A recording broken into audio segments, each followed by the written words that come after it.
And good evening, folks. Once again, it is indeed your boy Tim, the handsome liberal. Happy Thursday to all you folks.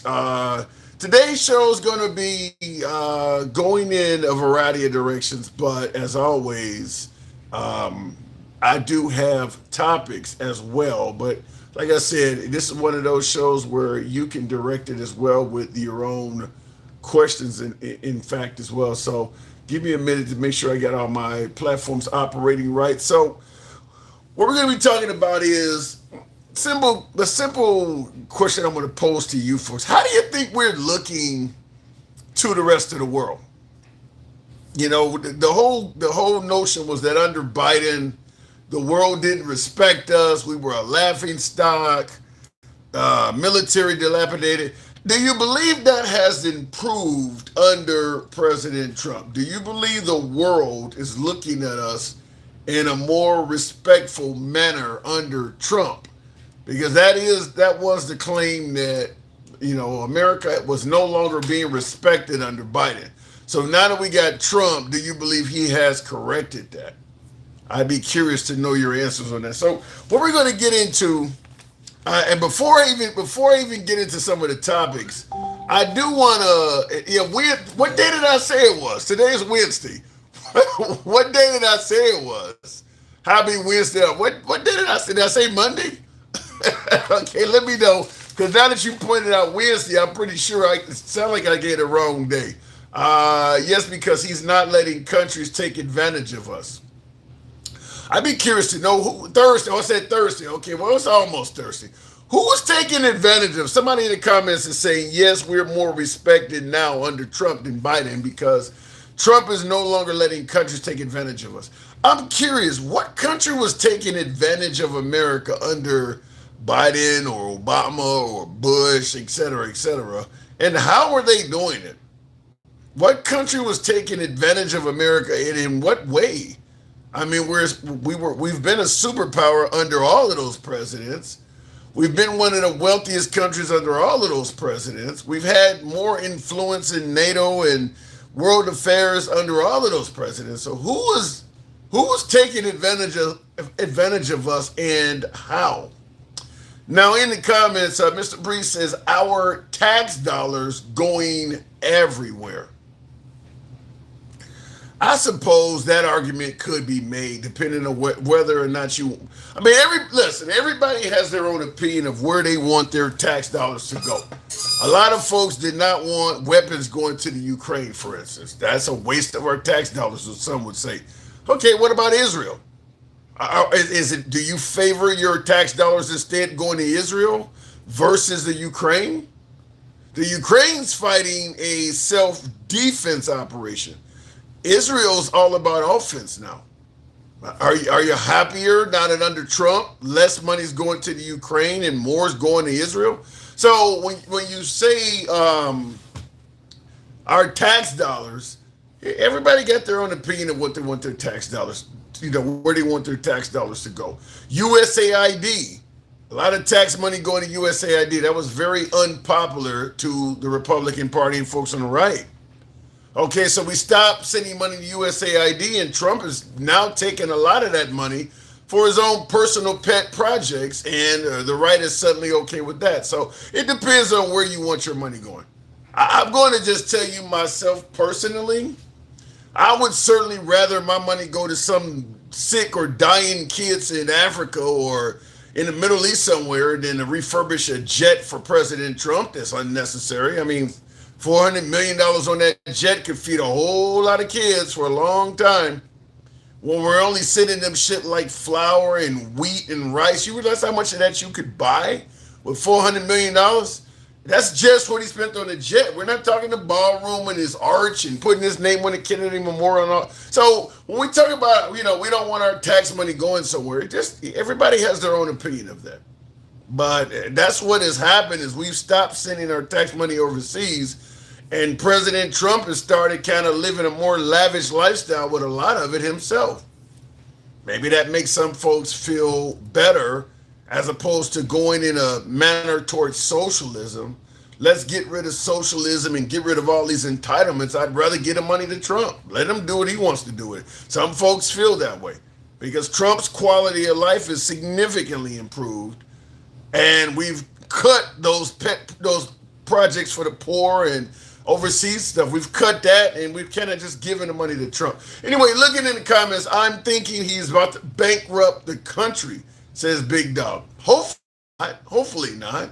The old Air Force One needed replaced. No, it did not. The old Air Force One is not in such a dilapidated state that it has to be replaced right now. And by the way, President Trump has already ordered a replacement of the Air Force One during his first term. There is another Air Force One being made, but the one that currently exists was more than sufficient to fly President Trump around for the next couple of years. In fact, keep in mind, folks, the only thing about Air Force One is the way it looks. Maybe you want something that looks more modern, but you got to assume every single piece and part on Air Force One has been replaced. They're not flying with shit that's on there since it was built in the 80s or 90s. Everything on that plane has been replaced. You could be driving around in a Model T and it still drives you fine if you got mechanics that have access to every part of that vehicle. You could drive a Model T indefinitely. If you have good mechanics on hand that'll work 24 hours a day and they have every piece you'll ever need for that car. So it's not like Air Force One had to be replaced. And that's just a luxury that Trump wanted. And I can't believe people in the comments echoing that. Well, it has to be replaced. Okay. All right. Anyway, looking in the comments. Yeah, you got engineers and everything. Everything on Air Force One, they've updated, back when it was built during the Reagan era, whenever the hell it was built, they didn't have GPS. They have that on there now. They have all sorts of radar and things that didn't. I mean, it's been updated constantly. It ain't like that plane absolutely had to be replaced right now. That's just a luxury item that President Trump wanted to do. Anyway, getting into the show, as always, I do want to play a couple clips for you. And we are getting I have a lot no of oil clue why out. that's going. But the other thing that's happened is people have found other... Okay, I do have a couple clips for you. I don't know why my computer started already, but it wants to talk, and that is President Trump. I got a couple other clips, though. And before we get into the Trump stuff, and tap the screen, get us up to 10,000. You know we take the first caller at 10K. I want you to hear a couple of issues. First of all, I'm gonna play a clip that has nothing to do with politics, but because I posted this on a couple of my social media platforms, I got hammered and took a lot of criticism for this. So I do want to get your opinion and tell me, am I really wrong for this? Because somebody told me I'm attacking Christianity. Hey, why you don't go to church with me? Because religion was made by powerful white men. It don't make sense. Like, what? Like, why God let kids die of cancer, or evil people get away with murder, and how he let black people be slaves for 400 years. Free will. They'll eventually be punished. When? Because all I see is rich, powerful men live until they're old and gray, then die peacefully. Satan. They burn in eternal hell for their sins. So God allows people to get away with terrible shit, and we gotta wait for Satan to punish them? Wouldn't that make Satan the good guy? See, powerful white men made that shit up, babe. Is that an attack on Christianity? Just a real quick clip. I saw this on social media and reposted it. And somebody told me by posting that I'm attacking. In fact, I had a few people. Is that video an attack on Christianity? Because I had a bunch of folks that really hammered me for that. Folks are sending me clips showing that the white man didn't create religion and all of that stuff. I mean, I really got a lot of pushback on that. And so but I thought it was interesting. I really thought it was interesting. I just want to, I see a couple folks that play it again on a couple of the platforms. It's less than, about 30 seconds? Babe, why you don't go to church with me? Because religion was made by powerful white men. It don't make sense. Like, what?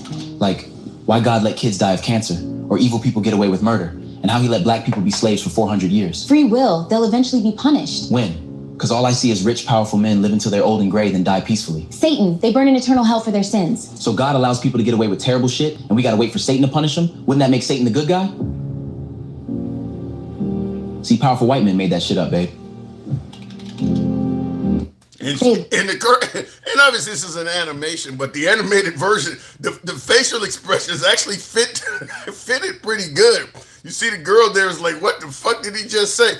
And I think it's the whole notion of him saying, wouldn't that make Satan the good guy? That it is not sitting well with a lot of my viewers, but it is what it is. I certainly would like to hear from, and I see some of you folks in the comments are saying he's not wrong, and I agree with him. Wow. But I did get hammered for this. I did get hammered by a lot of my viewers is suggesting I was attacking Christianity and all that. Before we get into it, I do want to play one more. And thank you, Hans Conservative says, there once was a man with a heart whose show went very far on TikTok and Clapper. His show did... I'm trying to read this without my glasses on. Let me put my shit on. His show did matter indeed. The Handsome Liberal went very far. Support your local liberal. Handsome Conservative, thank you for your love, your support.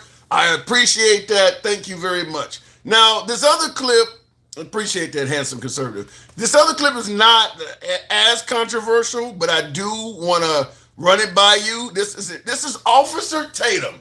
I think a lot of my conservatives, my beloved MAGA, you guys are all familiar with who Officer Tatum is. Officer Tatum, I guess he tried to play the role of Charlie Kirk, the late Charlie Kirk. He got involved in a debate. I don't know if it went very well, but what say you? What's your next example of Trump being a racist?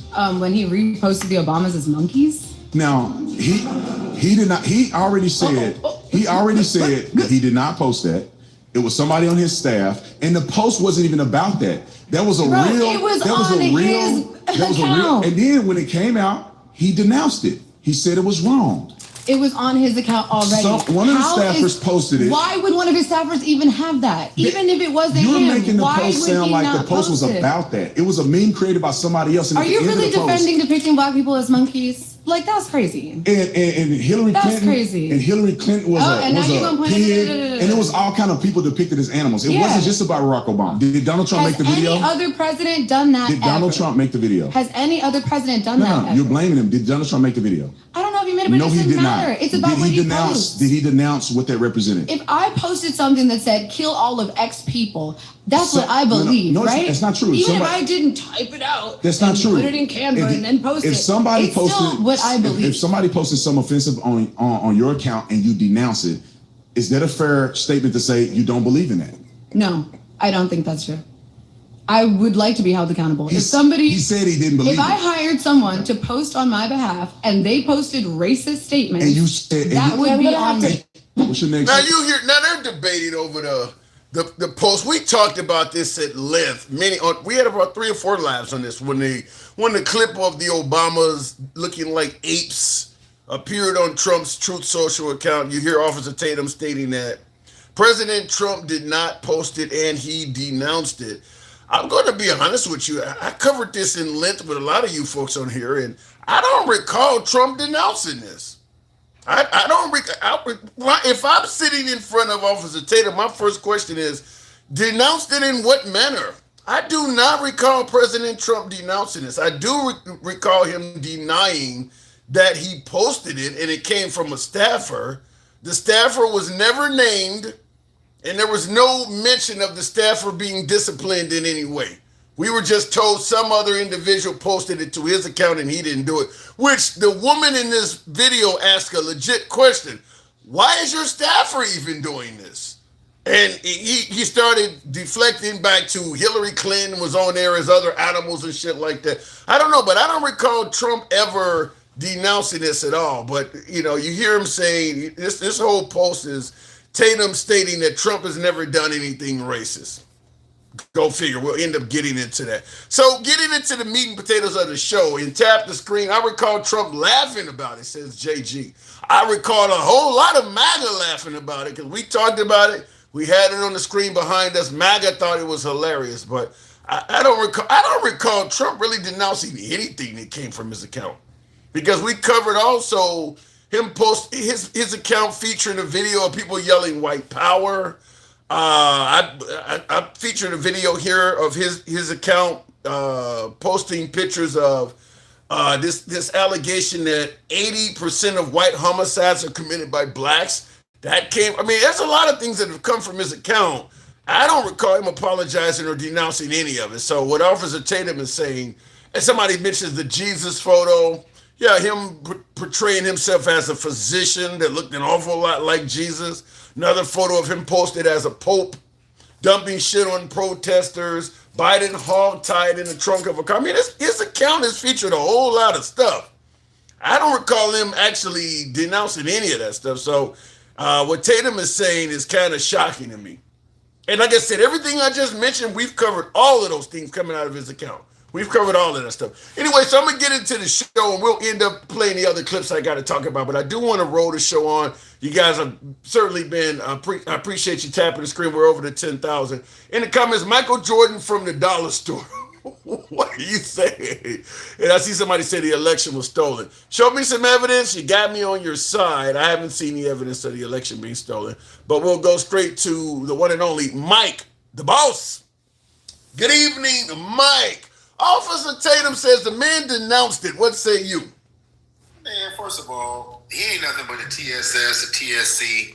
So you can't really take what he's saying. Wait a minute. I need some acronyms. TSS, TSA. What is that? The Transportation Safety Administration? What does those acronyms stand for? That's Top Shelf Sambo or Top Shelf Cool. That's all.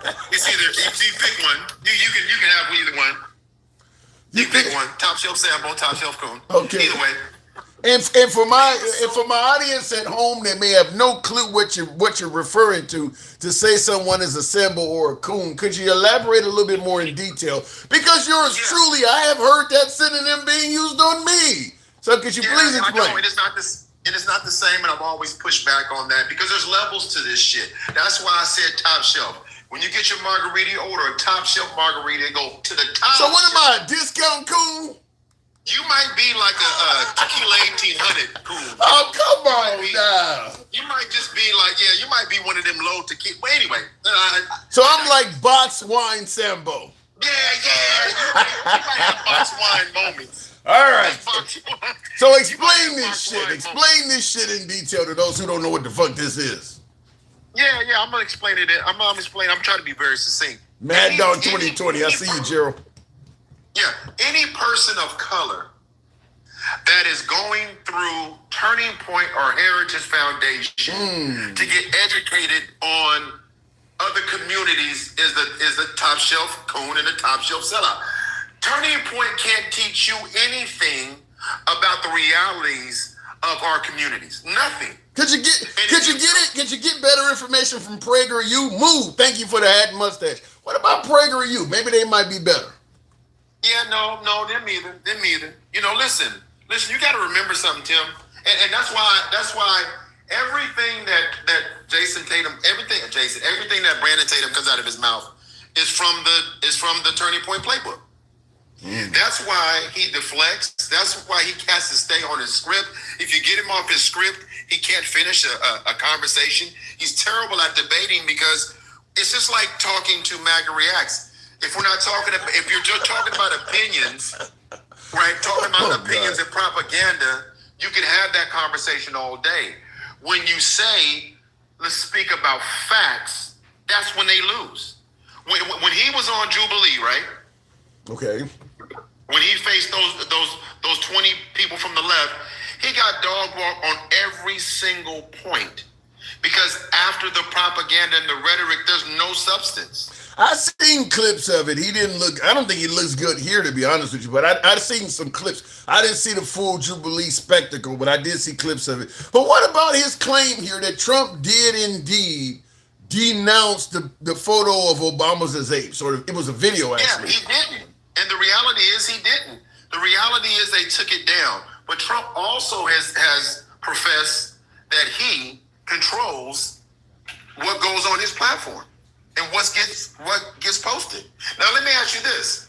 If that's not true, then what they're saying is he doesn't have control of his social media platforms. Yeah. He doesn't have control of what's posted on his platforms. And not only does he not know, he's surrounded by people that are bigoted, prejudiced, racist, or all of the above, and he does nothing about it. You can't have it all. Yeah, there's no way to make it look good because President Trump has made it clear he doesn't like people that make him look bad. He's very vengeful and he gets angry when you make him look bad. He didn't say he was doing anything to the person that posted this. Didn't mention him by name, which he normally has no problem calling out people's names, judges and all of that. He didn't say nobody's name. He didn't say no disciplinary action was going to happen to him, any of that. So I got to say, based on the way Trump normally operates, it is kind of challenging to believe that this happened and it was something that he didn't want to happen. And real quick before we continue, in the comments, what is the name there? I guess Old Phoenix or something says, you look just like a black man who supports Trump, who look old Stephen. He said I look like Stephen A. Smith or something. I don't get what he's saying, but he said I look like an African American that supports Trump. Do I have that look, Mike? Nah, you don't have that look. Sometimes you be fluffing, but you ain't been fluffing lately. Hey, because it's been harder to fluff. Yeah. Right? Yeah. I'm losing my, what you're mentioning, the difficulty in fluffing. One thing that I don't like, because I like to be open to viewers from all sides of the aisle. I don't like the fact that I'm having a more challenging time getting more MAGA in the call-ins and on the show. And it's because a lot of the MAGA viewers that I used to have, they're coming out and admitting they are no longer happy with Trump either. So the problem is some of my MAGA that were not like really far to the right, a lot of them were not happy with President Trump either, because you're right, it's a little bit harder to defend him than it was, like, say, before the Iran war, and they're just not out there. In fact, I see some of them now on some of the left-wing lives. Right, and here's the thing. And here's the sad part about it. I've said this from the very beginning. If you just take a step back and search for facts, it won't be that complicated. Just search for facts. Don't search for feelings. Don't search for your comfort. Let me give you a perfect example, Tim, if you allow me this. I'm gonna give you a perfect example. Okay. I was on a live the other night with a gentleman, and he really, he's always said, I'm not a racist, I'm not this or that. I know he was. We all know he was. But he started talking about Frisco, Texas. He started talking about how the demographics in Frisco, Texas have changed. They have a large East Asian population, right? Okay. Over there. And he says, and it's a concern for people that live in Frisco, Texas, because they're 33% of the population. And I said, well, what's the problem? And he goes, well, it's just different. Do you know there's schools that can't field football teams because of the demographics? And I'm like, you're blaming Muslims for the fact that they can't field football teams in Frisco, Texas? And when it came down to, long story short, and I have the whole live, I actually clipped it because it was interesting to me. And I've been saying this the entire time. White people do not want to be uncomfortable. They don't want to understand your religion. They don't want to understand your culture. They want you to assimilate or be removed. Period. And Tim, really? So I know a lot of white people I know a lot of white people that indulge in black culture. I mean, hip hop is really popular in the white community. But again, because they're comfortable with that part of it, but they're not comfortable with the overall culture. And I'm not saying all, but let me give you an example. Look at New York and look at Michigan. Look at Mondami and look at Abdul. Since day one, the Muslim rhetoric has gone through the roof. Yeah, I wish I could push back because I like to play devil's advocate when I can, but it's pretty clear the right is no fan of the Muslim religion. It's absolute. I mean, I've heard folks, my boy Handsome Conservative, who leans right, made it clear he would not vote for anybody from that religion because he believes it's a fake religion. Go figure. But the folks suggesting that Sharia law is going to become the law of the land. Do we have any Muslim politicians at all that has even proposed that? I don't know where that's coming from. No, it's coming from their obsession to be hateful to anything that's not white in Jesus' name. Ooh. I don't know. Like I said, Tim, I know that sounds horrible, but we have to wake up as a nation. They will do all the atrocities they can in the name of Jesus, but they don't uphold his words. Speaking of doing things in regards, speaking of doing things in the name of Jesus, did you see the clip that I played at the beginning during the monologue? Yes. What's It was very profound. It's a very interesting position to take. Is that an attack on Christianity? My boy Handsome Conservative says, yes, that was an attack on Christianity on white people. Very offensive, but he's not surprised. But see, here's the thing. So he just proved my point. It was an attack on Christianity and white people. Where the hell why is it an attack on white people to tell the truth about the history in this country? But it's not an attack. But it's not an attack to have 1350 rhetoric. It's not an attack to say that that black people are on welfare. They're just speaking facts that aren't particularly true. And then anytime you start talking real numbers, they got to go to per capita. Well, in defense of Handsome Conservative, I've never heard him use a 1350 argument, so I can't. I mean, there are plenty of. I wasn't saying him. I wasn't saying him directly, right. Tim. I was just speaking in general. It's not an attack on. It's an observation. It's literally just an observation, and we can't observe. We can't agree and understand at the same time. Right? Like, I can understand your position and disagree with it, right? Right. Or you know what I mean? But we don't do that anymore. It's either all of one or all of nothing. But this country is going further and further away from the realities of this country. The daughters of the Confederacy, they're trying to rewrite, well, they've rewritten books in Texas, history books, to soften what chattel slavery was. Well, they've been trying to alter the narrative on what slavery actually was about since day one. But in the comments, he did state, conservative replied and said it was an attack because it was an uneducated comment that was incorrect in every way. But he doesn't expect us to get it. Well, based on whose, this is my point, Tim. Based on whose position? Based on Handsome Conservative's position? Based on a cisgender white man's conservative's view of what it should be? That's why we're having this. Well, I'll have to end up getting him on to have him clear that up. But before we continue on, I want to play it real quick again because there's new people in here to know what the hell we're talking about. Because I mean, it certainly drew my attention the minute I heard it. Like, wow, this is some pretty strong shit. And I figured I'd post it and come here and have a conversation with you guys about it. You don't go to church with me. Because religion was made by powerful white men. It don't make sense. Like, what? Like, why God let kids die of cancer or evil people get away with murder, and how he let black people be slaves for 400 years. Free will. They'll eventually be punished. When? Because all I see is rich, powerful men live until they're old and gray, then die peacefully. Satan. They burn in eternal hell for their sins. So God allows people to get away with terrible shit, and we gotta wait for Satan to punish them? Wouldn't that make Satan the good guy? See, powerful white men made that shit up, babe. But what about the notion that powerful white men? A lot of folks are saying, look, religion goes back. Some would say to Egypt and places in Africa that white men did not create religion. I've gotten folks were messaging me and everything saying that white men did not create religion and do this stuff. Well, listen, Tim, if anybody wants to take that position in this country about what he said about rich white men, then they don't want to deal with the realities of the history and the foundation of this country. They just don't want to deal with it. Who founded the country? Where was the wealth? Why did they continue and develop chattel slavery? All of these things were in the pursuit of wealth and capitalism in the name of Jesus. In the name of Jesus. People are sitting here acting like this is not true. The Christian religion was taught to enslaved Africans. They were taught the Bible. They were being whipped with the Bible in the hands of fucking slave masters. What are we? Those are facts.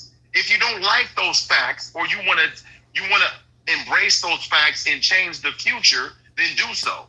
But if you want to stand in your privilege and say that's bullshit because you don't want to hear it, that's a whole nother story. That's a whole nother story. But they just don't want to have the conversation. Instead, they would love to just default to why everyone else is terrible and we stay, and I'm going all the way back to Mandami and Abdul. Thank you, We've gone Search full for circle. But how about this?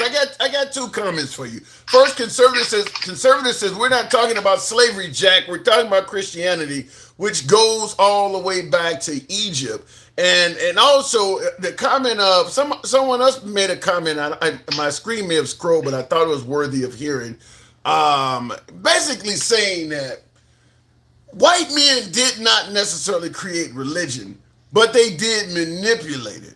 What say you? Well, okay, I'm not going to get into whether they created it or not, but here's what I'll get into. Of course, they manipulated it. Matter of fact, they're manipulating it right now. In what way? Well, ask yourself some questions. Would Jesus be okay with deportation? Would Jesus, matter of fact, based on the way they perverted Christianity, they wouldn't accept Jesus.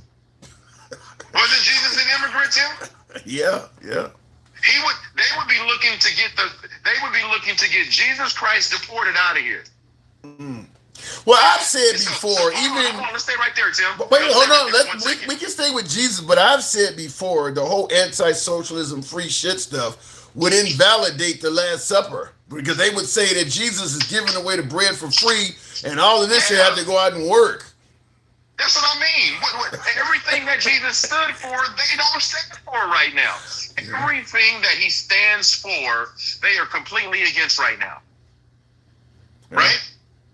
I mean, tell me. I don't know about everything, but I don't know about everything, but I'll tell you a lot of it. To me, the lack of empathy and if you don't work, you don't eat and pull yourself up by your bootstraps. None of that sounds like what I was taught in terms of Christianity. It basically is I got mine, you need to figure out how to get yours. I care about me and mine, and you need to care about you and yours. Don't ask me for shit. That does not fall in line with the way I was taught Christianity. Absolutely not. He wouldn't listen. Jesus wouldn't be okay with tariffs. He wouldn't be okay with this war in Iran. He wouldn't be okay with immigration, deportations, and the way they're handling it. He wouldn't be okay with the way that they're attacking and dehumanizing Muslims and the LGBT. He wouldn't be cool with none of their agenda. None of it. But here's the problem. They'll say all of this and talk about the nuclear family and the funny thing is, Tim, right now, if you stand here right now, since Donald Trump was elected till today, look at how many politicians on that side right now. I say it's not happening on the left. I'm just focusing on the right. These quote unquote Christians. How many charges have these quote unquote Christians picked up in the last 18, 20 months when it comes to touching children and touching women and abusing women? Well, in the last 18, 20 months? you can't really just go with the Trump administration because Christianity and touching children go together like cookies and milk. That goes all the way back. I understand, and I'm not negating that, and I'm just simply saying for the people that are screaming that these things are the property and the depravity of the left, they sure keep picking up these fucking charges now, don't they, Tim? For the very people that go out there, Laura Boebert, I'm gonna use her as an example. Laura Boebert was walking around talking about the Lord and all that shit and the nuclear family and the Christian household. Fast forward. First of all, the shit she did in the movie theater that was on the video, that's not very Christian-like. What was she doing? Jagging off a man or something? She was jagging some dude off or something. She was doing some shit. She was doing some shit in public, right? Yeah. And then now her son. Now the shit her son. You don't know about that? I heard he got charged or something. Yeah, I did hear about that. Yeah, some pretty weird shit going on. So all I'm pointing out, Tim, is the hypocrisy to get on your pedestal and pound the table about the e-files and all of these things and about women, but the whole time you have been ignoring or accepting it in Jesus' name. That's all I'm saying. All right, I got to move it on, but listen, it's a hell of a topic. Like I said, based on what I'm seeing, I don't see a lot of Christianity in a lot of folks walking around the country, red or blue. But it's certainly because the red side is the ones that tout it more. They're going to get, just like Trump made all these huge promises. So if he doesn't deliver, he's going to look different than Biden or Obama because you promised to do all of this shit. Well, the religion usually comes more from the right. And Pull yourself up by your bootstraps. To me, don't sound very Christian-like. Mike, Let me quick. give you this before you drop me. Real quick. And I want everybody to take this analogy. It's like your neighbor across the street and your neighbor next door. Neither one of them motherfuckers cut their grass. They both parked their cars on their yard, but you got the neighbor directly across from you yelling at you all the time about your yard and being emphatic about it, calling the city, doing all that shit. Meanwhile, the neighbor on your right don't say nothing, but his yard looks the same. Which one of them is going to catch your ire more quickly? The one across the street or the one to your right? Probably the one that's making the biggest fuss about it. Right, and knowing all you got to do is pick up the phone and call the same people he called and say, hey, he's got cars out here. And then guess what, Tim? You could be the problem. Well, that's kind of what we're dealing with. That's what MAGA is.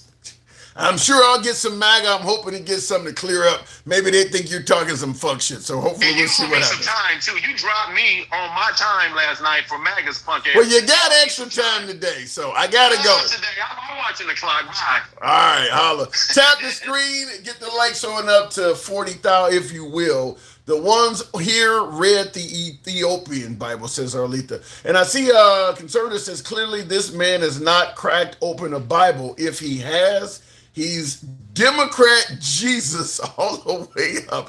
What is Democrat Jesus? I'd be curious to know what that is. Look at the states. Takes 5 minutes to do research. It's not the blue states that are struggling. I get so sick of this argument about which states are doing better and which states are doing worse and all of that. Look, they're struggling in both. It doesn't matter if you vote Democrat or Republican. They're struggling in both areas. You heard all of the shit talked about California under Newsom, or the shit that's been talked about New York under their female governor, or all of the shit you hear about, whether we're talking about Chicago or the state of Illinois. The right demonizes all these states. They're not really promoting their own, though. If you leave Chicago, you leave New York, or you leave California, and you move to Mississippi, you think you're going to be doing that much better? There's a handful of areas on the left, a handful of areas on the right that are doing well, and a whole lot of people that are suffering in the middle. I don't think either side should be bashing what's going on in the other side. I mean, it ain't like right-wing states are doing awesome. And there's plenty of left-wing states that are not doing well. To me, the bashing of, if we're all going to be together as a country, bashing different parts, I don't know. To me, that should not be. But we'll continue on. One of the things I want to ask you folks, and tap the screen, get us up to 40,000, if you will. Help your boy with the hat and mustache. TikTok cap goals. In the comments, my son lives in Louisiana, and it's hard for him. Well, sorry to hear that, Penny. But my guess is it's hard for folks all over the damn place unless you're really, really lucky. On the screen, anybody familiar with, I'll see if I can make this larger. Anybody know who this woman is? This nice looking, she has a nice looking smile. Anybody know who this woman is? She's all over the news now. Somebody in the comments, let me know in the comments. I'll see if is anybody familiar with this woman? She is starting to really be covered in the media.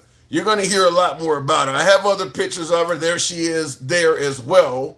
Obviously in the Oval Office, because you see the gold emblems on the side there. She's in the Oval Office. Do you know her name? Have you heard of this woman?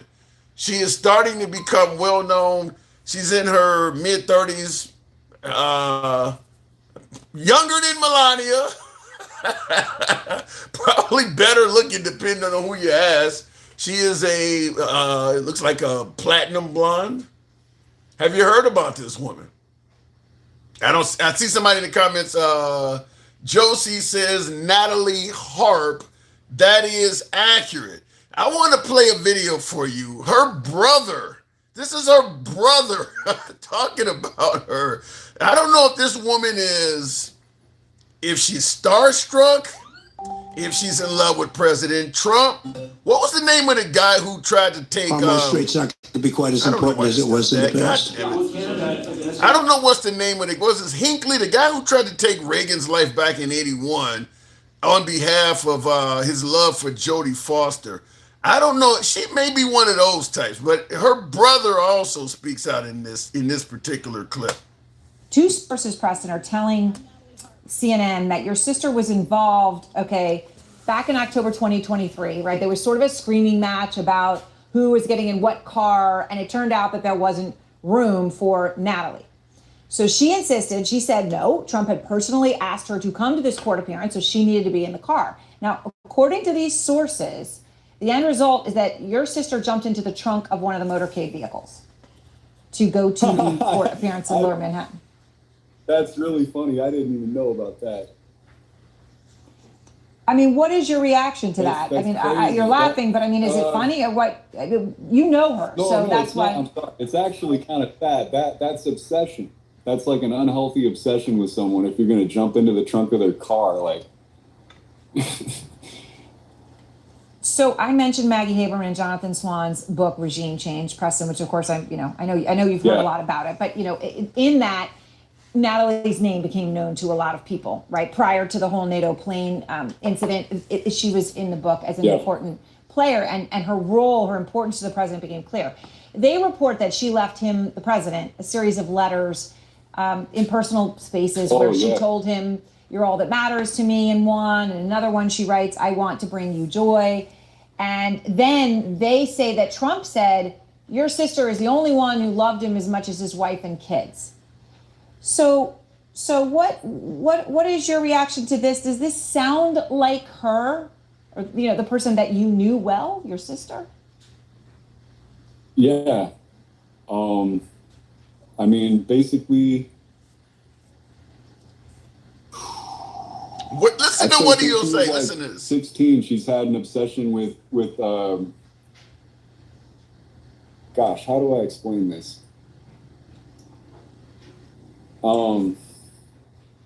She's written letters to other presidents. Let me put it that way. And so, like, her dream came true finally. Oh, interesting. So you're saying that she actually was very aware of politics, right? And that she had written other presidents' letters. Do you happen to know which ones or what they were about or anything, Preston, that you would be able to share here? I didn't see the letter, but George Bush, obviously, during the Iraq War. You think he fucking that? I mean, it sounds like she would be easy to get with. She obviously is wide the fuck open. You think Trump hitting that? Somebody let me know, because Trump talking about she's the best since his ex-wife in terms of loyalty or whatever. You think Trump might go ahead and hit that? She like 35, I don't know how you think she looks, but getting somebody that's damn near 45 years younger than you, even if she's only a 5 on the scale, that's going to knock her up to about a 9, being 45 years younger. You think Trump may be experimenting with that? I mean, obviously she is as loyal as they come, jumping in trunks and shit like that to be near Trump. So she ain't going to say shit. She ain't going to say nothing. She going to keep quiet. She would probably be more loyal than Monica Lewinsky for sure. You think Trump hitting that? Somebody let me know in the comments. She's attracted to power, says Rango. Yeah, somebody referred to her as being like Eva Braun, says Denkow. Remember Hitler's woman, Eva Braun, who ended up getting burned up with him. He set both of their ass on fire. But what do you think? You think Trump might find some interest in that?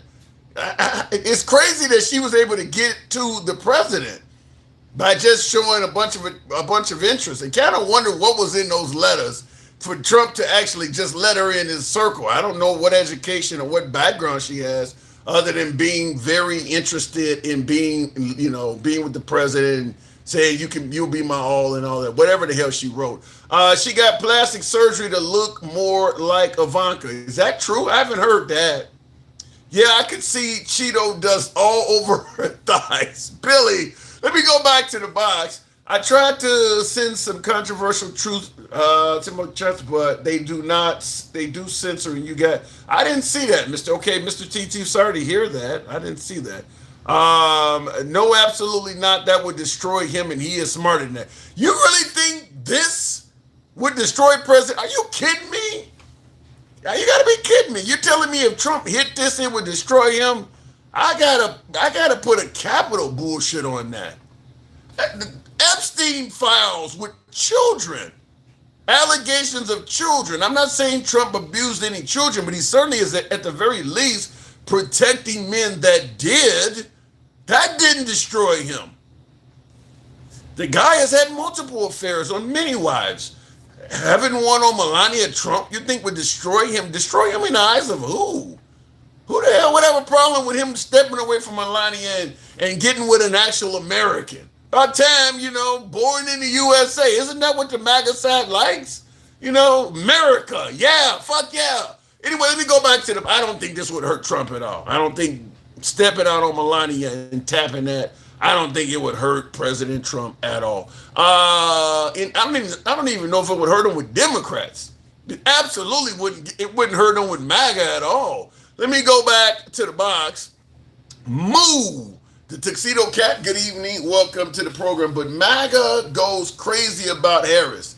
Oh wow! So you say that's a good comparison. So the allegations that Kamala Harris slept her way to the top, and this chick just kind of got in there out of nowhere. Boo, good evening. What's up, man? What's going on? Do Not you much. Want to be MAGA today, or do you want to be a liberal? I want to be your host. Do you think Trump is hitting that? That's gross, man. The smell. Imagine the smell. That's so nasty, dude. Don't even want to talk about it. What's wrong with her? That's disgusting. She's a nice looking woman. Imagine the smell near him. No, the smell near him. Oh. He's incontinent, dude. He's incontinent. He got people to clean. I'm not going there, man. He got people to clean him up. They need someone to clean her up, I bet. Oh, my God. Trump is not walking around stinking, man. Come on now. Bro, if he is, dude, he needs massive amount. Dude, do you know how many medications this dude must be on right now? He's on like diuretics. He's on heart medication. God, his blood must be like just so overwhelmed with drugs right now. I'm sorry. I mean, listen, we've all had grandparents that took the whole damn medicine cabinet. They didn't walk around stinking, did they? Let's talk about something important though, man. Let's talk about the primary last night because it just so more of your Democrat socialists. More of your Democrats in Florida. You think a Democrat? Hold on. You think a Democrat socialist in Florida has a chance in hell? Listen, no. You need to understand something.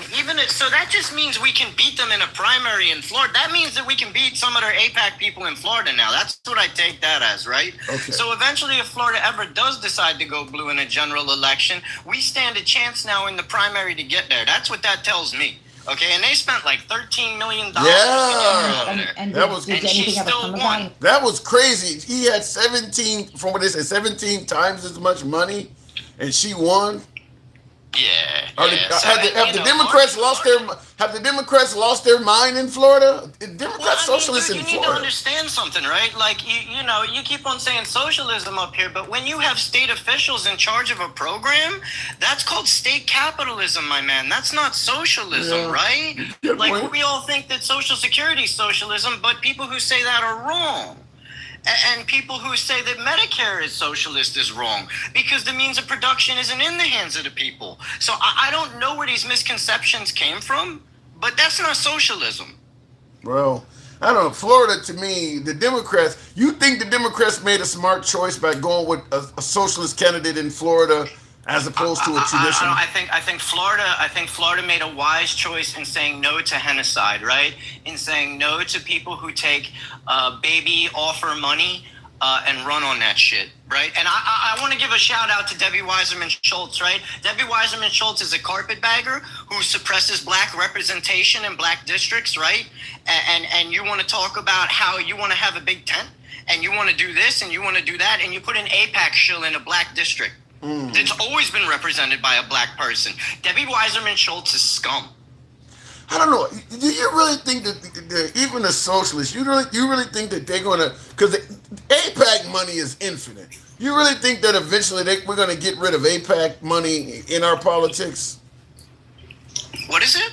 You really think we can get rid of AIPAC money in our politics? You better. If you're America first, you better want AIPAC money out of politics, right? You can't be America first if you don't want AIPAC money out of politics. I mean, at least MAGA should agree with me on that, right? Like, at the very least, they should agree with me on that.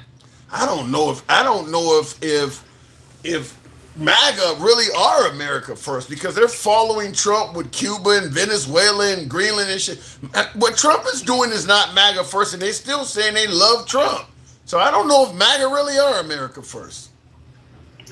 I mean, you know, if we can't agree on that, then we're a long shot from cleaning up this government, because if you can't get the dark money out, you're at a loss. But like I said, I'm encouraged right now because Abdul Saeed won with a bunch of money against him.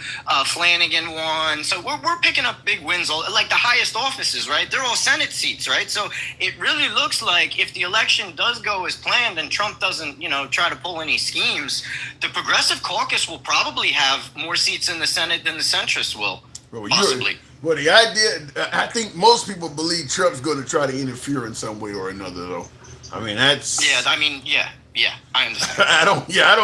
I think that's highly likely is we're going to claim some kind of election fraud took place. I don't think Trump's ever been involved in an election where he had skin in the game and did not claim election fraud. So that's guaranteed. I'm not going to argue with you there, yeah. That's true. That's true. Do you think it'll work, though? Well, what, the midterms? Do I think it'll pull? No, the interference. You know, he's working with a lot of dumb people. That's really our only saving grace, right? I mean, look at how badly he's messed up the Iran thing, right? I mean, you never should have went in there in the first place. I don't think we ever should have made a deal with them to begin with. I think we should have just unfroze all their assets and leave them alone forever, right? Wait a minute. I don't care if Iran has a nuke. I don't care. I don't care who has nukes, because we have nukes. And you can't be an imperialist country telling people they can't have nukes when you got nukes. But I was under the impression, according to President Trump, that not only were they trying to get nukes, they would have used them on us.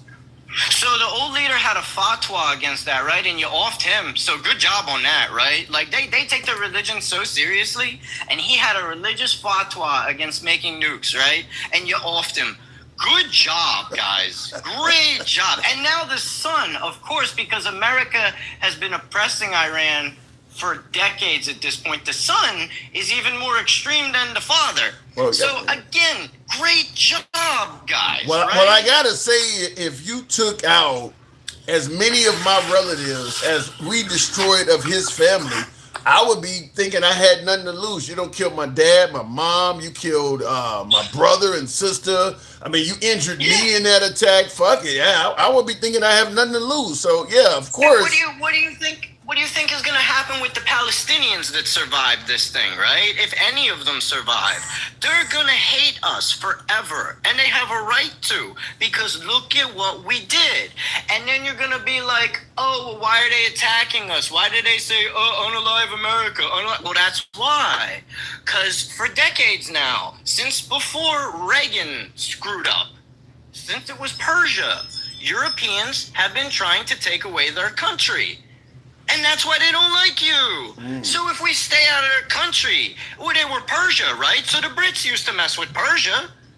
Okay, so we've been doing this for a very long time, the Europeans have. And I'm European, so I say we. So we need to stop that shit, and then we'll stop getting attacked. Well, I want you to hear this clip from Trump. This is from a few hours ago.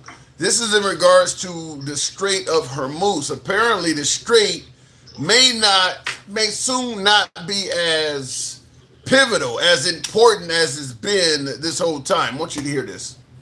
And we are getting a lot of oil out. But the other thing that's happened is people have found other alternatives, which they never thought about. Texas, Alaska, Louisiana, and other places. In addition, a lot of pipelines, record numbers of pipelines are being built. So I think the Hormuz Strait's not going to be quite as important as it was in the past. Are we ceding the strait to the Iranians? Well, it's not important. We found another way around it. Are we starting to cede that? I know the Houthis already cut off another route, and it takes at least 10 years or more to replace or rebuild the pipeline. So even if he was right, that's 10 years away at least. But the thing is this, my man, we don't really have that amount of time to stay on this fossil fuel shit, right? Because I don't know if you heard, the aquifers in the Colorado River are drying up now. So the Colorado River's running dry. We're running out of fresh drinking water. You don't have another 10 years to stay on the shit, my dude. So, you know, and you know, they won't care because they don't believe climate change is real. They don't actually believe anything's happening. And even after we're in the water wars and it's Mad Max and people are bidding in like the stock market on water futures and in poly market on water, right? They'll still be like, ain't shit going on, man. Fuck a Green New Deal. AOC's full of shit. Bro. You threw AOC in there. I mean, listen, I don't disagree with you at all. The right certainly is no fan of climate change. I don't think they believe any of that. But I suppose eventually the science will be proven true or false. But I think most of the free world believes that climate issues are genuine. But our administration, you're right, they do not believe that. But it's they're gonna sell you air, right? They're gonna sell you air one day. You're gonna, it's like heating oil, right? You're gonna have a delivery truck come by and they're gonna sell you fresh air for your fucking house because we won't get off of this oil and the air is just gonna be so filthy and nasty and dirty that you're gonna have to wear a gas mask when you go. Oh, fuck a N2O, whatever. They'll be so angry at that point, right? N95. Wait a minute. Gas mask when they go outside. You know my audience are going to say you fear-mongering your ass off with the N95 mask. Listen, dude. Listen. Every 5 or 6 years, the shit I say was gonna go down. The 5 or 6 years prior, it happens, and then they're like, "Oh shit, the left was right. Oh shit, the left was right again. Oh well, shit, the left was right again." The problem with the left is we're always right, like 3 to 5 years ahead of liberals and conservatives, and then they catch up later, and then by then it's too fucking late. I don't think you're right about getting rid of the Pentagon, getting rid of prisons, and open borders. I know you're an open borders man. We talked about this last time. Here's the problem, right? I don't actually have time to talk about what I would do with you. I have a very brief amount of time to explain. Like, you know, the liberal that came up after me last time, for example, right? He automatically assumes that I only want to do housing for immigrants and that I'm not going to do a massive housing program for everybody. And, you know, and of course, his... Wait. So last time we talked, you made it clear if somebody sneaks in the country, as opposed to being deported, they should get a tiny house. But now you're saying you want to do a housing program for everybody? His issue, he said directly, and it went right to him, just like it does with MAGA. He said, what about the Americans that don't have a home? Right. What about me and mine? What about me? Well, yeah, dude, I would create land trusts, right? That's what Mamdani's doing. So don't say this shit isn't going to work, because people are already doing this, and FDR did this when Levittown was created in Pennsylvania. The government takes land and they build what's called a land trust. And now this is socialism. The public owns the land. It's given into the trust of the public, but you build affordable government housing on it, right? And you start getting Americans homes again. That's socialism. All of the landowners that go and vote are going to view you like the plague because you're talking about taking their land and giving it to the government. I'm not talking about taking anyone's land. America, especially in parts of Montana, is vastly unoccupied. That's somebody's ranch, Moo. That's somebody's ranch. So again, they're already doing this. This isn't something new. This has already happened. In post-World War II, they did this a lot of times. So I don't know why you're scoffing and laughing, but this has already been done before. Laughing. And I'm not talking about taking land away from anybody. I don't know where you're coming up with. You're talking about the government owning land and putting... So what are they going to... Explain this. You got a few minutes. Explain what you're talking about. This is scary. Go explain. So I can't explain. So you need to look up what a public land trust is because you don't even understand what I'm talking about. You think that this is some extraordinary radical type of thing. When this happens on a regular basis now, the government owns land now. They've done public land trusts before. So I don't know why you're acting all wacky about this. So you're going to send the immigrants many times already. So you're going to send the immigrants and you're going to send the poor Americans. What are you talking about? You're fear-mongering. I'm talking about it. I'm questioning you. Now, I'm trying to You're talking about immigrants. You're fear-mongering. Okay, so a poor American that cannot afford a place to stay, what are you going to do with them? Poor people, poor immigrants, or what? I'm sorry. Can you repeat? Poor Americans, somebody who was born and raised in America, they're making $12 an hour, so they can't afford a place. What are you gonna do for them? Yeah, I'm gonna build them a house, and I'm gonna get them a house, and they're gonna stay in there. I'm gonna build public land trust, and I will get everybody an affordable home. It will be based on your means. It will be based on your income. Where the money come from? Where the money come from? Just like how the VA's insurance rates are based on people's income. And again, this is not a new idea. China literally has a nationwide program like this. So you are a They communist. have virtually no homeless people. So you are a communist. You're trying to turn us into China? I am a socialist. I find it amazing how you don't want to. So you sit up here and complain about all of America's problems, but don't actually want to do anything about it. Now, I understand that's good for your show if America continues to suffer, but to continually fearmonger about new ideas is not great. It's not great, because what's happened is in the past 250 years, you've had two Great Depressions. You had the first one because of a Gilded Age, because of your capitalism, and you're in the middle of another one now. So in 250 years, you're going to have two massive financial collapses. And then you're going to sit here and advocate to me like your capitalism's working and like I'm the radical one and you're not all fucked up. Look, I may be fucked up on this because this is unfamiliar territory with me. So who's going to pay for all of these places you're building? Who's going to pay for all these? How much have we spent on the Iran war so far? Because homelessness is estimated to take about $30 billion to fix. That's how much a have we good point. spent on the Iran war? Okay, all right. You're winning me over with that because I do believe that's a waste of fucking money. I don't know. This is just. I would have to sit down and have about an hour conversation with you. I'm not saying to do it, man. I'm not saying it's impossible. Man, you need to understand something. Wow. You need to. So I would encourage everyone to actually take a trip to China at this point, so that you can see the infrastructure and the programs that they have right now. Because it's very different than walking down any major city here. There is not streets in the trash. There is not homeless people. The people are not suffering. Most people are able to have a home. If not, they're able to afford their rent. So instead of just critiquing everything by a government that's been obviously lying to you about Israel your entire life and taking their fucking word for everything, maybe go find out some shit for yourself. I mean, I don't disagree. Our government lies. In the comments, one of my viewers, Send People Up Something, says, this guy is a moron, unoccupied because it can't be developed. In Utah, there are massive amounts of public land. You can't develop it because the juice doesn't equal the squeeze. So, I mean, where is all this unincorporated land you're talking about? No, here's the thing, right? Here's the thing. If you can acquire massive amounts of land to build data centers and fuck up everybody's water supply, I can get land to build homes. So go fuck off. You actually kind of got this shit. I mean, you're giving some good answers. I mean, there's a few key words. You start talking China, you're going to scare people away. But you got some decent responses. I'd have to talk to you a lot longer though to be sold on this. But I like your responses to the criticism though. You do make some good points. You have to understand what socialism is, okay? Wherever capitalism goes, socialism is going to follow, because socialism is a critique on capitalism. It is a higher level of economics than capitalism. The ideal progression is you start with, and this is what China is doing. They are speed running capitalism because they expect to get to socialism by 2050. They expect to have a fully socialist society. So when you tell me at that point, if we're still talking to each other, I've never seen a successful socialist society. You're about to. They had a century of humiliation that they've come out of. I think it's the dream.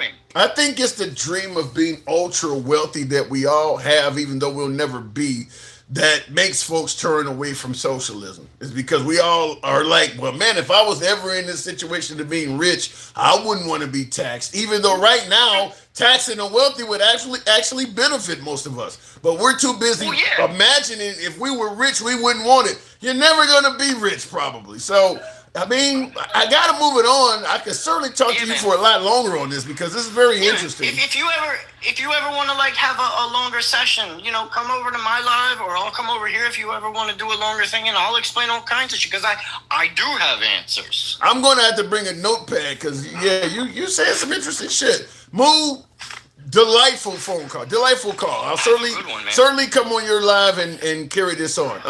Thank you, by the way. Tap the screen and get the likes on. Wow. Listen, I'm not sold because of some of the keywords.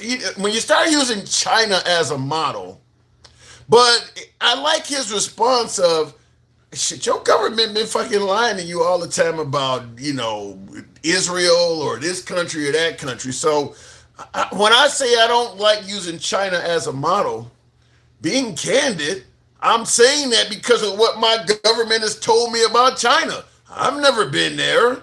So I've developed some negative aspects of China based on what my government has said. But as he rightfully points out, your government ain't always fucking honest. So I would have to talk to him more on it, but it's a good conversation.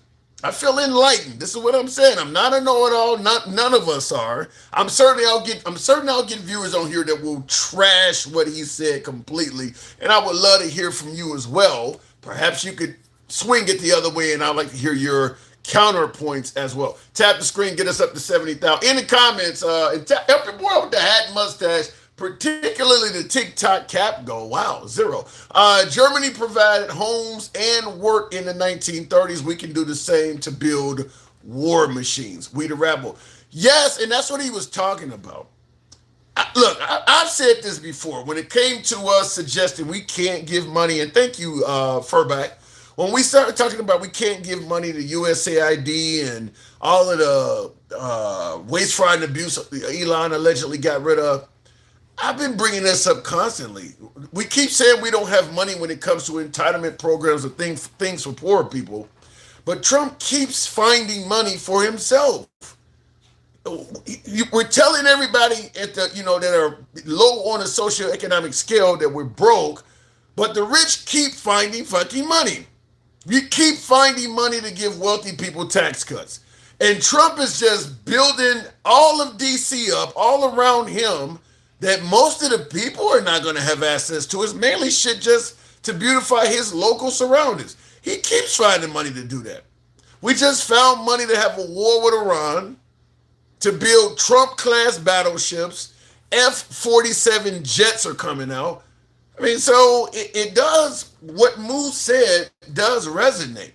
Why can't we do more for the poor? Because most of Trump's projects would build multiple houses. Just the money we wasted fighting with him on whether or not his name could be on the Kennedy Memorial. That would build, in terms of tiny houses, that's probably a few fucking blocks full of them. That's probably a few blocks full of tiny homes just with him trying to get his name put on the Kennedy Memorial. We're also paying for him to fight against E. Jean Carroll and not pay her off. Once again, a bunch of homes could be built with that. So, and the more of these you make, the cheaper they come because you're buying shit in bulk. So he raised some points if you really think of it. It starts to look like it ain't like this stuff, all of this can't work. It's more like we just don't want to do it. That's what it looks more like. Listen, I stop off, get a $3 to $4 cup of coffee every damn day. I know I'm overpaying for the coffee, but I might tell some bum on the street I don't have $2 to give you. I actually do. I just don't want to do it. And that's what this sounds like, is that we actually could help people out. We just don't want to do it. Anyway, looking in the comments, tap the screen. Have to think long-term costs, not just building it, says Texas. Yeah, but if you're building all these, they're going to create jobs. There's a whole bunch of other things. Keep in mind, the stuff I'm talking about with President Trump, the war, the jets, the fucking tribunal arch, all of that has long-term costs too. It ain't just building it, as you rightfully point out. There will certainly be long-term costs in relation to the war on Iran. There'll be long-term costs to that. So, I mean, he raises some good points. That's all I'm saying. Thank you for the TikTok cap. Real quick before we move on, make sure I didn't miss the super chat. Wear a hard hat around that Chinese infrastructure. We the rabble. What do you say? The Chinese infrastructure might fail? maybe. Like I said, I don't know, but I'll say it like this. I'm not totally sold on what he is saying, but one thing I feel confident of is that we are not doing as much as we could. We're pretty much telling the downtrodden we can't do shit for you. I do believe we could make more of an effort to do more than we are. I'll leave it at that. Homelessness is primarily an addiction problem. True, I believe that. I actually do believe that. But there's a lot of folks that are in places and they can barely afford to keep it because they're not getting paid much. Let me go back to the box, tap the screen, get the light showing up. We'll make it happen with the one and only Gangsta Grandma. Good evening, Gangsta. Welcome to the program. Bad businessman, says Calvin. All right. Gangsta, good evening. Hey, Timmy Tim. Hey, where are you located at now? I'm in LA. Okay. I flew right out there. I got out of court. I just had to make a pit stop. I said my goodbyes to my best friend. Gave her the good news that I'm an adoptive parent. I'm so excited. I'm officially adoptive parent. But I am. They're gonna keep their mama's name, the last name, and they're gonna have my last name too.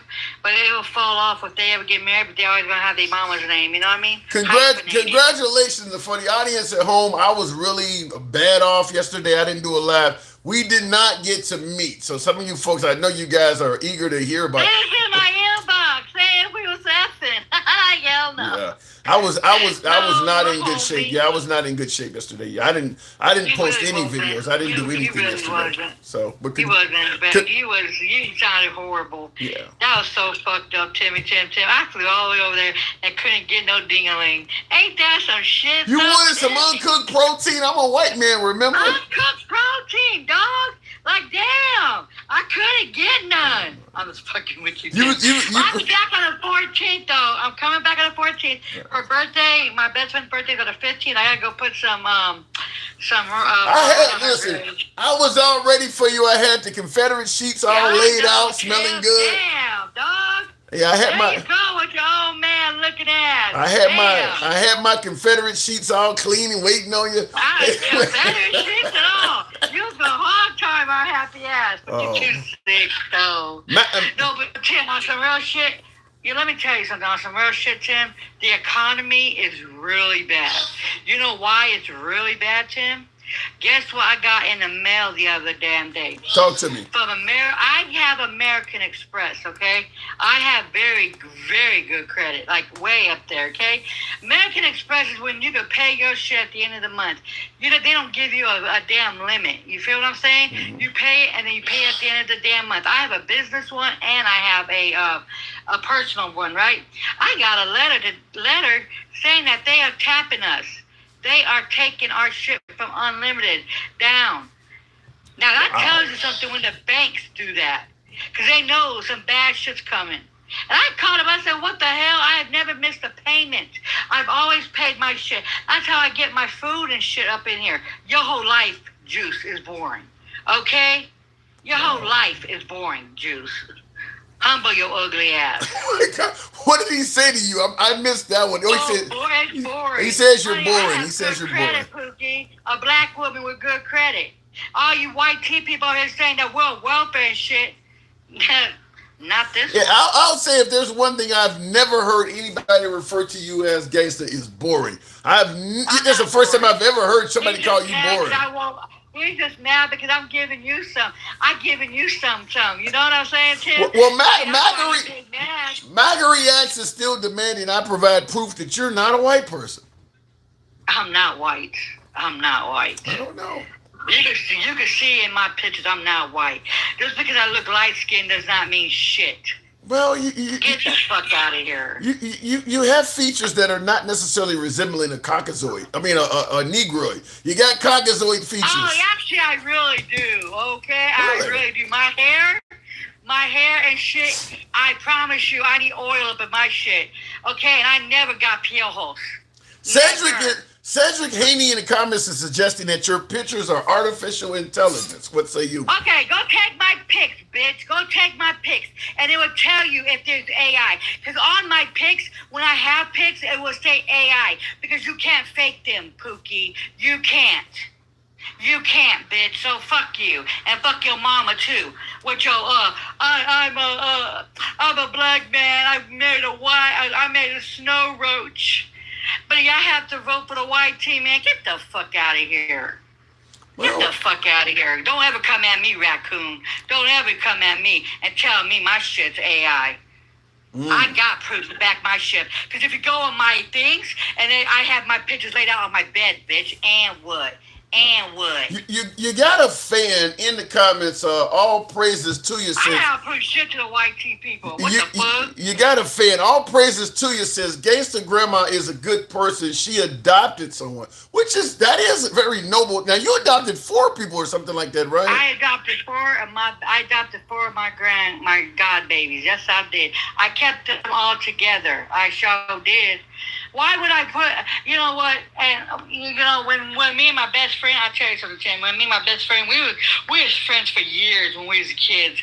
I mean, we played volleyball. I mean, we grew up, we went, you know, we was in elementary, mid-school, and everything. Let me tell you something. When we got into middle school, you feel what I'm saying? We promised each other that if something ever happened to one of us, we was going to be our God kids, our godmothers. I'm not even Catholic.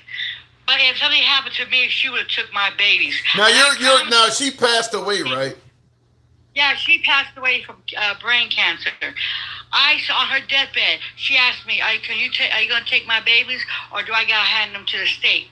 I told her, no hesitation, because she knew I said, I would take my babies. I would take them. I would.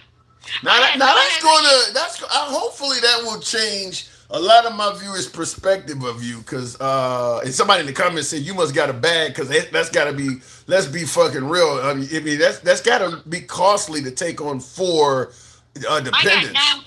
I got 9 kids in my house right now. I have 5 of my grandbabies because my kids are in college at Stanford. Okay, Stanford, California. Then I have my 4. So I have 9 kids in my house. I love all my babies. My grandbabies to my babies. I love them all. Wow. I love them all. I have 9 kids, and I love every single one. I can't. You know what though? For real, I cannot live without a day without having pitter patter in my house. I gotta have someone crying. I gotta have somebody up there fighting something, but they don't be fighting. You know what they are? My kids are very respectful. My grandbabies are very respectful. You got a tough caller though. Jenny Elliott says, if I was the dad, I'd run off too, asking where the fathers are. What my husband is? My husband got unalive. No. I mean the father of your god babies, or the father of your daughter in Stanford. Okay, my grandbabies, they got their daddies. I took care of my kids. I told them that because my kids want to take their kids, but if they know what Stanford, California is, the rent is over $4,000 a month. My kids, I told them no, I will be the babysitter. I will take the babies. My kids know that. They're in Stanford, for God's sake. Fair enough. All right, well let's get into the actual show. Did you hear the clip I played from this animation earlier? Yes, I heard. What is your opinion? Now you're a Christian. What was your opinion on that? I am a Christian. Okay, for one thing, the white T-man did not do the Christianity. They didn't make this Christianity. What they did do, though, during slavery is they used the book against us. They used the book against our ancestors. Yes, they did. They mocked it. They did everything, saying, "Oh, this is God," and "Oh, Jesus was white," except for Jesus never was white. Jesus wouldn't even vote for these people. If God was here today, I promise you, he'll be voting blue. You know why? Because in Matthew 25 would tell you, you deny people food. You deny me food. But would God and Jesus support the pro-life folk, pro-choice people? You know, handsome conservatives going to bring up you terminating the life of the unborn. Would God be in favor of that? Actually, God, It doesn't say nothing about A being the Bible. Actually, when God breathed in to Adam's nose, it became life.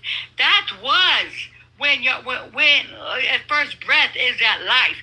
God did that. But see, you know how these fake Christians are. They be wanting to obscure the shit. That's how they are, fake Christians. That's why I don't fight with them. I don't go against. Hey, you want to believe that shit? Go right ahead. But in my Bible, I know what first breath was. I read my Bible. I could go ahead on the Bible, but you know what? I'm a freaky Christian, so I'm not pure like that. You feel what I'm saying? What is a freaky? What the hell is a freaky Christian?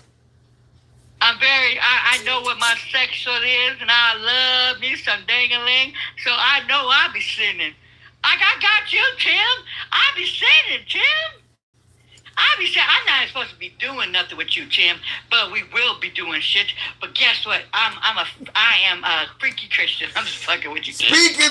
Speaking of freaky, have you heard about this woman here, Natalie? I can't think of it now. She is this woman that is tagging along with. She's a smut. She's a snow roast smut. She's an attractive woman, is she not? If that's attractive, honey, golly, no, that woman is not cute. That's McUgly. That's fugly. You actually think she's unattractive? Yeah.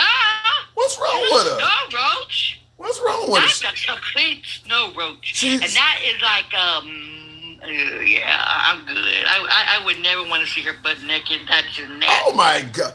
I mean, she looks like she. Look at her skin to that white wall. For God's sake, you go on my pic. I got color. My wall is white, and look at. Oh, they don't took Gangsta Grandma off the program. Oh my Lord. I don't think Gangsta Grandma said anything that was that bad. Look, this is Natalie. I keep forgetting her last name, but she's the one we talked about this. Alter Ego, that was not a win. You stop it, Alter Ego says win TikTok for taking down Gangsta Grandma. She's a good guest. In fact, today what she was talking about was very noble, that she's taken on 4 children, honoring a dying wish of a close friend. That's something a lot of folks would not do. I don't know if I couldn't afford to take on 4. And that's a lot. Not only from a financial aspect, just from the amount of requirements it takes to be a parent to 4 children that you didn't birth. I mean, that's a lot. So look, that's a very noble deed that she's doing. In the comments, here's a take: pro-slavery equals pro-abortion. It comes down to a fundamental difference in what a human is. Let me read that again, Rita Rabble. You said, here's a take: if you're in favor of slavery, that means you're in favor of abortion. It comes down to a fundamental difference in what a human is. I guess I kind of get what you're saying. Because if you're pro-abortion, you don't think that is a human yet. And people who are pro-slavery don't think that that's a full human being either. Yeah. There's some similarity to that. I can see some sense in that. She has a good heart, says Delphi. Yeah, to do that is amazing. To do that is amazing, to take on 4 children. Anti-abortion is pro-slavery. No, I think I like Rita Rabble's explanation, because in both cases, you're not viewing it as a human being. I mean, there's a lot of Christians, I'm sure, that were pro-life during the era of slavery. I'm sure there were a lot of white Christians in this country that were pro-life during the era of slavery, but did not mind taking the life of a slave for the most mundane of violations. You tried to run away, or you talked back, or something like that. They would have no problem taking the life of that slave. But in terms of another white baby in the process of being born, they would have been 100% pro-life for that child. So I agree with what he's saying, more so than the way you're putting it. In the comments, tap the screen, by the way, get us on up to 80,000. We'll go to the next caller. Forcing a woman to produce a government asset is illegal and slavery. Well, the government decides what's illegal or not. That's the problem. The government decides what's illegal. So you say forcing a woman to produce an asset is illegal and slave. Well, if the government is forcing her to do it, then the government's going to say it's no longer illegal. Do you really know what it means to be pro-life? Because if you're not willing to feed, clothe, and shelter that baby from the womb until the age of 18, you should have gotten an AB. Kurt, wow. I understand your point. I think I would separate it by saying there's a difference between being pro-life and being pro-birth. Pro-life versus pro-birth. I believe the right are mislabeling what they really. I think they are pro-birth. I don't think folks on the right are pro-life. I think they are pro-birth. That's the difference. They want to ensure the child is carried to term and the mother gives birth to the child. Once the child is born, it's kind of like don't ask me for shit. Don't ask me for shit from that point on. Obviously, a newborn, all the way to the age of 18, like you're mentioning, they will need things to sustain life. The right is not interested in giving them any of that. So they are pro-birth. They're with the child from conception to birth. From birth on, yeah, don't ask me for shit kicks in. So I would say pro-birth. In the comments, because just to have that baby here and not to feed it, not to close it, not to shelter it, that is inhumane. Yeah. What are you saying there, conservative into the deep ocean? Explain that. You need to come up and talk to me. Conservatives don't care after the baby is born. Wow. Most pro-lifers are pro-birth. Pro-life means you're against the death penalty and all of that. Yeah, that's another good point too. Well, conservative is one of those who is against the death penalty. Let me go back to the box. We'll go straight to MAGA Reacts. Is he banging this chick, MAGA? Well, I thought you guys think he's a pedophile. Isn't she too old for him if he's a fucking pedophile? Wait. Is he a pedophile or is he banging a chick? Make up your mind. Most pedophiles do have a spouse too. You do realize that. Most of these teachers that are banging their students, they got a husband at home. Still, this man has dated nothing but older women her age or older. Yet you keep calling him a pedophile. Even you brought up the Epstein files and all that. Well, wait, hold on. When I brought up the Epstein files, I said I'm not saying Trump violated the innocence of a child. He's protecting people that has. We know at least. Would you agree that he's at least protecting by not releasing the Epstein files and not releasing any names? And Marjorie Taylor Greene said he told her, if we release this, people I know will get hurt. Would you at least agree that he is likely protecting pedos? No, because you could just get hurt from being in the file. Like, if your name was in the file, you would have people cheering you out every fucking day. Doesn't matter if you did anything or not. Do you think anybody, do you think there's any pedo in it? I went to visit him because he's my neighbor to give him some cookies. Do you think there's there to fuck children? Do you think there are any pedos in the files at all? I don't know. It's a file created by the FBI. It's not like God created the file and it has a list of all the pedos in the world. So you believe it's made by people that worked for fucking Biden, so I doubt it. So you believe there's a possibility there may not be any pedos in the Epstein files at all? No, because if there were, they legally have to go after them. No, not if them. You know, Biden should have gone after them since he's the one that created the file. I gotta say, you're the first person I have ever talked to on either side of the aisle that indicates there may not be any pedos in the Epstein files at all. That. There's not enough evidence to arrest any pedos in that file.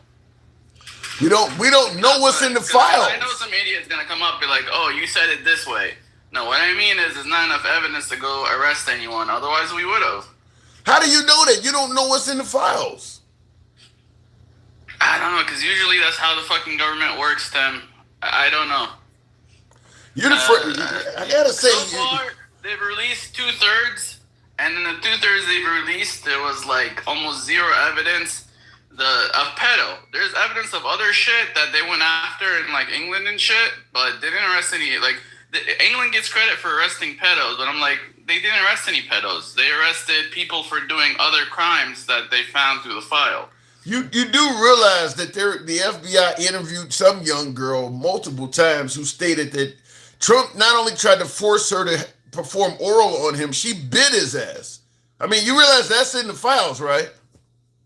Yeah, that's just hearsay. We don't know if that. Oh, well, shit. If you're not going to, I mean, the whole file is hearsay. I mean, everything the FBI got, all of their information could be deemed as hearsay then. No, but you could usually back it up. If Trump and this lady were in the same city or the same building, or, you know, he's a very public figure. That's why, like, I call bullshit on the Eugene Carroll shit, because she won't tell us when it happened, because he's a very public figure. If this lady tells you, oh, he raped me on this day, you could go and see if we knew where he was on that day. And if he was on an airplane, or if he was in Dubai, where she says he's in New York raping her, or in West Palm Beach raping her, that's easy to disprove. So what do you think? That you think the FBI that interviewed this girl on different occasions, saying that Trump raped her at like 13 and 4, you think all that's just made up? I don't know. I don't know why she thinks. What reason do you have to doubt it? So why are you acting like she has to be telling the truth when people make up shit all the time? How many people have recanted? You think a 13, 14-year-old is savvy enough to lie to the FBI multiple times and they can't catch it? She's that good? Well, obviously they caught it since they didn't fucking follow it up. I mean, shit, we got the information and no one's been able to prove anything. You got a million people trying to prove that fucking Trump's a pedo. Why would she lie? The same info the FBI had. Why would a 13-year-old lie on a real estate mogul? Like, I mean, why would a 13-year-old lie to the feds like that? I don't know, Tim. Why do any of these people lie? I'm trying to figure out what would make you even think fake allegation. I'm trying to figure out what would make you even go to the possibility that she's lying. A 13-year-old comes forward and says her teacher raped her after gym class. We don't start with a 13-year-old might be lying. I mean, you generally believe a kid. At least in that situation, we know her and the teacher were at the school at the same time. We don't even know if Trump and this lady were anywhere near each other at any time. You know, if it's a teacher, it's like you go to school every day with a fucking teacher. That's possible. You don't get to hang out with Trump I've never hung out with Trump. So if I go and say that I fucking but you want to suck some dick? Raped by him. You want to suck some dick or something? Listen, hold on. You think when the FBI interviewed her, they didn't look into it and find out if they were in the same location at the same time? I mean, I'm assuming they would have done that. That's like rule number one. Let's prove they were in the same location together. You talk to her first, then you try to figure out if they're in the same location. And that's probably why they let it go, because they couldn't prove that they were in the same location. I mean, that would at least help. I don't think that's why they let it go. And then, like, who was with her? Like, was her parents with her the whole time? Who was with Trump? Was his wife with him the whole time? Yeah. How did he get rid of his wife and find time to do? I mean, this is all what if. I don't know the details of this fact. You bring it up, you don't even know all the details. Well, I'll tell you it is. I don't think they let it go. I think what happened is because these are really high prominent people, folks just let it go for the fact of these folks had enough money and influence for people to back off. I don't think that they thought they were innocent. I think they kind of had their own little club going on, and they had enough power and influence that the people whose job is responsible for going after them just let them get away with it. That's what, like, it's the same way with the Catholic Church. I mean, they had enough power and influence to just do it. I think it's kind of the same thing, but the opposite side of it. I think these people have like logbooks. You know where they are. You know where they've been. You got records of them being driven by a chauffeur. You got records of them being at work. So it's very hard to make fake allegations without like some sort of proof. I mean, this is 2026. Like, you could disprove shit really easy. To me, you ever heard of the phrase where there's smoke, there's fire? There is, when it comes to what we're discussing right now in regards to Trump, there is so much smoke. This is the black type smoke, not the white shit you see out there. They don't douse the fire. I mean, you can see this stuff for miles in the sky. I mean, what he said about Lindsay Lohan, him passing a girl on the fucking escalator saying I'll be dating her in 10 years, him talking about what it was like to go into the dressing room of 15-year-old pageant contestants. He's cheated on every wife. Like, how much more smoke you need to see? Ghislaine Maxwell is now in minimum security. We don't know why that happened. Why all of a sudden did she go to minimum security? Folks who were hardcore Trump supporters came out, like Marjorie Taylor Greene and Lorena Bobbitt, saying that he's hiding the. Why is all of this smoke? None of that smoke to you, huh? No, I don't think so. I've been to court, and I know what like actually passes as evidence and what's circumstantial, and most of that shit is like hearsay and circumstantial bullshit. Like, if you go to court with this, you would get laughed at worse than Trump when he went to court for the election. Yeah, I agree with you. I'm not saying it's enough to convict him, but what I'm saying is it's absolute. If you believe you actually do. What? Unlike the election, they actually investigated right. it for 4 years. That's what I was going to people say. Investigating it actually hated Trump and wanted to put him in jail and stop him from becoming president. But that's what I was going to say. If you believe the alleged smoke you're seeing on the 2020 election, and keep in mind, in regards to the 2020 election, we got Trump on record and many folks on the right on record telling a whole lot of lies about the election. We don't have anybody on record lying about the Epstein stuff. No one. It ain't like the FBI or anybody came forward and said that witness was lying. Nobody. We can have people arrested for lying. It's easy to investigate this shit. I just showed you examples of how you can investigate this shit. What? You can easily investigate. Elections are very hard to investigate because election documents. You're gonna get me banned. Why do you always bring it back to fucking? Well, even if you're gonna say I brought it back. My bad. That's me this time. Okay, so you say the elections are difficult to investigate or easy to investigate. Yes. I don't know. Because it's all secret. Your vote should be fucking private. And it's very hard to prove that it's fraud because it's private. Pedophilia is pretty hard to investigate as well. If there's no cameras catching the act. In some ways, yes, but especially when you do it like 20 years after the fact or 30 years after the fact. But in a lot of ways, not really, because you could prove if the two people have never been in the same city or the same town or the same building. You know, especially with a public figure like Trump. Yeah. Like I said, if we know where he's at. We know he's at the White House. We know he's at Mar-a-Lago. Even when he's not president, he's always on TV. You know his fucking schedule. He works with people. People see him every fucking day. Okay. So a lot of the things I'm sure what you're saying. Let me put it like that. I'm sure what you're saying. I'm sure what you're saying applied to Epstein as well. He was a big time, well-known person too, and he found plenty. I mean, keep in mind the guy's traveling out of the country. Trump's been to the island. Trump's been all over the fucking world. There's plenty of room for him to do what he wanted. If he was doing what we're talking about, there's plenty of room for him to do that. You're making it sound like because he's a celebrity, he couldn't hide it. But Epstein's victims were on the island with him. So we know they're both on the island. We don't know if anyone was on, in Mar-a-Lago at the same time as Trump and was, I think it's very easy to disprove, Tim. And that's why, what's easy to disprove? Wait. What's easy to disprove? Okay, with Epstein, he did his shit on the island. That's not true. I don't believe that. They were also on the island. That's not true. You think Epstein, who owned his own island, had infinite wealth? You think anytime he got horny, he had to go to that island? If he's laying in a posh Beverly Hills hotel and he gets horny, you think he's got to go to the airport and fly all the way to that island before he do something? You think Ghislaine Maxwell couldn't send him some shit? And then there'll be proof of that girl flying. Not necessarily. Going to his hotel. No, not necessarily. I mean, he banged, what was her name? Stormy Daniels. Nobody knew about that at all until it came out. Also, Tim, Epstein was nowhere near as public as Trump is. Trump's been public all his life. Epstein isn't.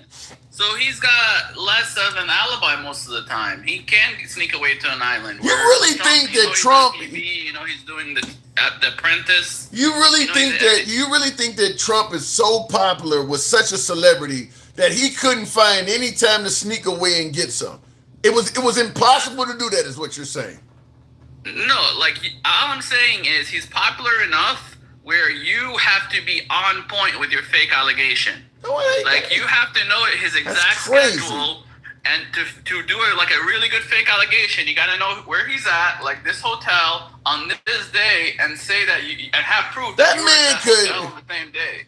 That man could walk into one of his high rises, and people see him. TMZ is outside seeing him go into his high rise, and they could sneak him out the fucking back door and get him to an airport. And TMZ is still outside the high rise. He ain't so popular that he can't be moved around. That's crazy. They put Trump on a military plane and nobody knew he was on there. But they can't do this as a citizen. We found out 2 days later or 3 days later. Right. He could have fucked a bunch of kids in that So time. he's popular where he can't get away with it, because if there was a kid on the fucking Air Force One and she said she was molested, then you could be like, oh, Trump must have molested her. But you can't say you got molested by Trump when you've never been on Air Force One. You making it sound like on Air Force One on the day you said you got molested. I'm just saying, there's a lot of easy ways. When you're as public as Trump, there's easy ways to disprove allegations. I don't. The reason why I don't understand why you think this way is because they snuck chicks in for Kennedy as president all the time, and he was banging them, and the public didn't know. President Clinton obviously got laid by Monica Lewinsky, and that didn't. You trying to tell me some kid being taking a tour of the White House? That's what we're being told, is these kids were taking a tour of the White House. You telling me something couldn't happen? Why do we know that Monica Lewinsky was telling the truth? Why did we know Because that? somebody snitched. Because she's a fucking White House intern. We know she was at the White House. But it didn't come out until somebody who she confided in snitched. But still, when she had her allegations, we knew she's a White House intern that was at the White House at the same time as Clinton. We have no proof that this 13-year-old of yours was at the White House, was at the Air Force, was at the Air Force One, was on... we don't have any proof that she was on fucking Trump Tower. We have no proof that she was in Mar-a-Lago. I mean, like, when did this happen? Where did it happen? And was Trump there at the same time? And Trump being such a public person, if you said you fucking, you got raped by him when he was filming The Apprentice, then that's easily disproven because we know he was filming The Apprentice all day. So your belief is that all of these folks accusing him are just lying? Because there are grown women that also are accusing him. You think all of them are just lying? I mean, they have to tell us when it happened, where it happened. They are telling you. You just don't believe it. Where Trump was that day. They are telling you. You just don't believe it. Where Trump was that day. So all these people are just making up a similar story about this dude, and your first inclination is they all. Well, I need to see proof. They're all probably lying about it. They all giving you the same kind of story. First of all, you're telling me generic bullshit. Tell me a specific case. You want to talk about E. Jean Carroll? Because I'll tear the E. Jean Carroll fucking thing apart. No, you won't. Yes, I will. She's got DNA on a dress that she had, first of all. It wasn't kept in an evidence locker with the police. She had it for the last 20, 30 years. The DNA is on her shoulders, not inside her not inside the dress or anywhere near her private. If this guy had his hand up her shit, why is his DNA only on her shoulder and not all over her fucking, that area? Why do you think this shit didn't work in court? Surely he had the best lawyers you could get. You tell them you're better than his lawyers? It was civil court in New York. Okay. It's not like if you had a choice between sending Trump to jail or not, then yeah, I would have some trust in the verdict. But their choice was, do we give this poor lady $5 million? And it doesn't hurt Trump in any way for them to fucking say that she was. Well, you do realize the judge told President Trump, if the statute of limitations hadn't expired, I would be charging you with a crime. The judge even made it clear. Bullshit, Tim. There's not enough for beyond reasonable doubt. So the judge don't know. So the judge don't know what he's talking about. Because he's biased as fuck. How do you know? How do you know the judge is biased? How do you know the judge is biased? Because he let this case even happen. This lady has no proof. Everything that she says was hearsay. It's all shit that she said to another person. We don't even know when it happened. It's amazing. If she would have said the day it happened, then all we have to do is look at Trump's schedule and be like, hey, he was in fucking Europe. How did he It's her when he was in Europe? amazing. You're hearing this and you're saying it's hearsay, yet you believe the election, which there's nothing but a ton of hearsay coming out. You believe the claims on the election, and that's all loaded with, not only is it loaded with hearsay, they've been able to actually prove that the Trump administration lied about a bunch of stuff. They actually proved it. You ain't proved nobody lied on Trump. We've been able to prove that Trump Let's not go lied. over it again, because I've already gone over it 100 times. Now back to this lady. Back to this lady behind you. This is a cancer survivor that survives cancer And? because Trump passes a law. So what is she that using? lets So her what is she try doing? stuff. So what is Right she to getting? try law. So what has she decided to upgrade to dick for chemotherapy? No, because of him, she's alive. He passed a law that's like, if you're dying, you could try experimental drugs before the FDA approved. That's He it. passed that law. That law saved her life, and she decided to work for him. Her And, brother says. her brother is saying that she used to like George Bush when she was like 16. Who gives a fuck? She's not the same person now that she was when she was 16. Why did Trump just let her in his orbit like that, though? I mean, he needs trust people that are loyal to him, people that want to fucking Like Marjorie Taylor Greene. stab him in his Like back Marjorie and not Taylor write Greene. books the second they're You said he fucked- needs to they're trust fired. people. You said he needs to trust people like Marjorie Taylor Greene, huh?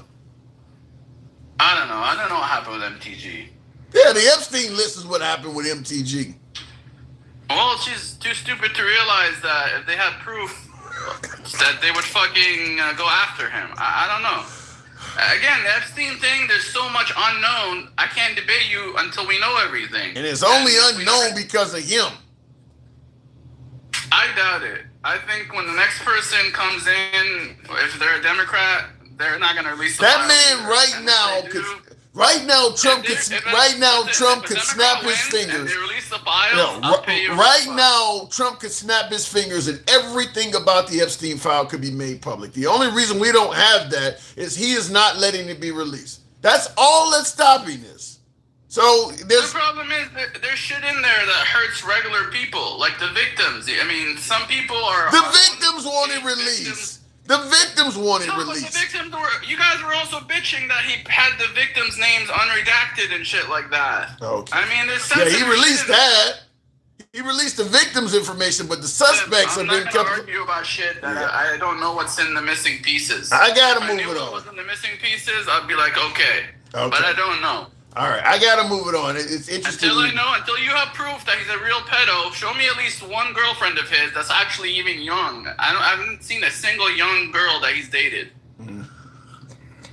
I gotta That's a random fucking comment you go. made. I'll leave it at that. Tap the screen. By the way, folks, this is often why a lot of women that suggest they've been victimized sometimes say they don't come forward. I mean, can you imagine if you gotta come forward and claim you've been assaulted and you gotta talk to somebody like that? On face value, his default position is that you're lying. He's not taking you at face value. He's starting out from the premise that you are lying about this. So you got to first convince him you're telling the truth before you get any sort of, and that's going to lead to some really insulting questions and probing. If you've been victimized, and you're trying to tell somebody what happened to you, and this person is pushing back from an aspect that you're lying about it, you're already in a bad way. You're just not going to want to talk to that kind of person. Anyway, tap the screen, get the likes on up to 95, if you will. We might get up over the hump. And help me where with the hat, mustache, TikTok cap goes. Not a lot of love today, but we can ask. Know if you know who assaulted you, they can literally pull their DNA from you. That's assuming that's still there, Cedric. That's assuming a lot of women, if they get assaulted, they may go take a shower or a bath. Some, they just want to get that off of them. All women don't have the wherewithal to just go the way they are down to some clinic or the hospital and let them do a rape kit. Some women want to wash that off of them because of how they feel. Sometimes they may sit around for days after going through a traumatic event like that. In some cases, it may be months or years. So DNA is not always available, but I get your point. Go question Ashley Biden about her pedo daddy Joe showering with her at 13. And it's crazy. You believe that, but when it comes to Trump, you don't believe it. You believe you take what you've heard about this diary on Biden or her you take that at face value. And that's just one person. There's dozens coming after Trump. And you're shooting them all down like they're bowling pins at a bowling alley. There's only one, all it takes is one person for you to believe Biden. But you can shoot down person after person after person when it comes to Trump. Possibly children, certainly adults. Just shooting them all down when it comes to Trump. But all I need is the one person on Biden, we're good to go. Looking in the comments, victims were in New Mexico and his New York City apartment, says didn't count. Yeah, in regards to proving they're in the same location at once, I'm absolutely certain if the FBI continued interviewing these kids, they got over that real quick. That's like step one. We got to prove that these two people were in proximity to each other. I'm sure they proved that. I mean, MAGA Reacts is making it sound like, well, they didn't prove they were together. I'm certain they proved that. That's you're not going to go further if they can't do that. Denkel, I apologize. I did not see that. So we'll make that happen right away. I did not see that that Galaxy request or that Galaxy. We'll go straight to the box, tap the screen. That's why they didn't go further. That's not true, MAGA-Rex. They interviewed those girls, like one of those girls they interviewed 4 times. So that's not true that they didn't go any further. Denkel, good evening. Welcome to the program. Good evening. Good evening. Hey, so I take it you heard that? Yeah, it's always pretty tough to listen to MAGA Reacts, man. MAGA Reacts, hold on. MAGA Reacts is quickly coming, probably my most, other than Gangsta Grandma, I probably get more mail on MAGA Reacts than anybody else, but go ahead. Well, what I wanted to say, first of all, is you see how much attention he places on trying to get rid of any type of thing that might incriminate Trump. Like he's making videos and showing people how things are happening. He's using his PlayStation. He's telling us about this woman who got this surgery that he was the one who authorized it, and he can tell you all about that. But ask him if he listened to the transcript or he watched Trump's video in the E. Jean Carroll case. Where they asked him, they said he made a statement talking about, rich people or famous people, they let you do it when you're rich. They let you sexually abuse them. They asked him the question, and he said, yeah, historically they do. Yes. And they asked him, do you view yourself as one of these famous rich people? He said yes. He kind of performed just like Bill Cosby did when he was talking about Quaaludes. He pretty much made it clear, yes, I be doing the shit that could lead to this. I'm pleading innocent, but yeah, I be doing that shit. That's kind of what he was saying. And then they asked him, then he said some shit about, and she said she enjoyed it, right? Like, dude. Yeah. He said there's no smoke on that. Even with him in regards to E. Jean Carroll, calling her a fat pig and saying she was ugly, and then when they showed pictures, he couldn't even tell the difference between her and his ex-wife. It's like, that is my ex-wife, ain't it? The fat pig, the ugly one you're not attracted to, now she looks like your wife? So I don't care what nobody says. Whenever a grown man, he wasn't just a grown man. I'm talking about when he saw that little child on that escalator, he was probably in his 50s. And anybody who looks at a child and you have to have something in you that finds them attractive to even say some shit about what they're gonna be like in 10 years. Yeah. How can you fetishize about a kid? When I see a 10-year-old, I don't think nothing about what they're going to look like. There is no physical attraction to make me think that I'm going to be, Yeah. Yeah, if you're looking at a 10-year-old and saying I'll be dating her in 10 years, that means you see something attractive in her now to make that statement. Not to mention, He says he will be dating his. he said that about it. Yeah, he said that about his own daughter too. By dating, they mean fucking. They don't mean like we gonna take her out. They mean I will be. Then when they asked him what do he have in common with his daughter, and he said sex, and everybody's fucking laughing. Yeah. I don't know. Listen, I don't see no smoke in this shit. that's what I was going to say. I just think MAGA reacts in regards to that last conversation. He was just trying to defend Trump no matter what. Because you're right. Trump saying that, if she wasn't my daughter, I would be dating her. The only time a dude says he wants to date a woman is he finds her fuckable. You don't, ain't no dude looking at a woman and saying I want to date her if she ain't fuckable. If you're saying I would like to date her, or if she wasn't married, I would be dating her. In this case, he said if she wasn't my daughter, I would be dating her. Then that means you find her fuckable. That it's as clear as that. He's the lady, she's loyal and all of this shit, and this chick jumped in the back of a fucking trunk, bro. She's got to be a national security nightmare. Yeah, for her to jump in the back of a trunk, yeah, that is crazy. You talking about Secret Service and all of them people around her got to be like, this is the type of shit you see in what was that movie about that young Latina lady that eventually got killed by her assistant? I don't know the movie you're talking about. I forgot. She was a real famous Hispanic singer, and I think. You talking about Selena? Yeah. Like that's the obsessive shit. Like she gonna do some shit like that. Do you think he hitting it? Do you think Trump is hitting this? No, Trump can't. His dick can't get hard, man. She can play with it.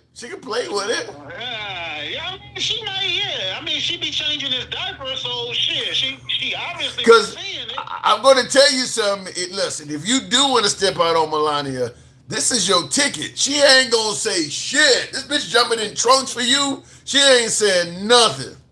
Until he get tired of her, and then he's no longer in his orbit for whatever reason. All of this shit is gonna come out, and I'm acting like he's been just the moral character and this motherfucker cheated on every goddamn woman he had. And in the comments, Michael Hacker says RVs have no trunks. I think she jumped in the trunk of a Secret Service vehicle or something. She jumped in the trunk of something. I don't care if she jumped in the tailgate of a damn SUV. That shit ain't normal. Yeah, she would have to be a Secret Service nightmare, forcing her way into places. Because there's been places where there was no room for her, and she was insisting. No, Trump said I could come, and she jumping in shit. So, right. And then they say she's in just about every meeting in the White House. That means she's getting secret information that some of the cabinet members ain't even privy to. Wow. Who is she? This bitch may be a Russian spy. Like, where did she come from? Exactly. That's what I said. I know the national security apparatus is like, damn, what the? And he's steady telling me, let her come in. Let her, and they don't see shit wrong with that. Imagine if goddamn Barack Obama just had some fine chick just, following him around. It reminds me of, it's an old movie. I don't know if any of you seen it. It's a Steven Spielberg movie called Munich, where the Jews are getting back folks who bombed them or this. But they were systemically taking revenge on every terrorist they had. But anyway, they used a woman. They used a woman to get one of them like that. Because if she's getting close to him like that, she could certainly hurt him.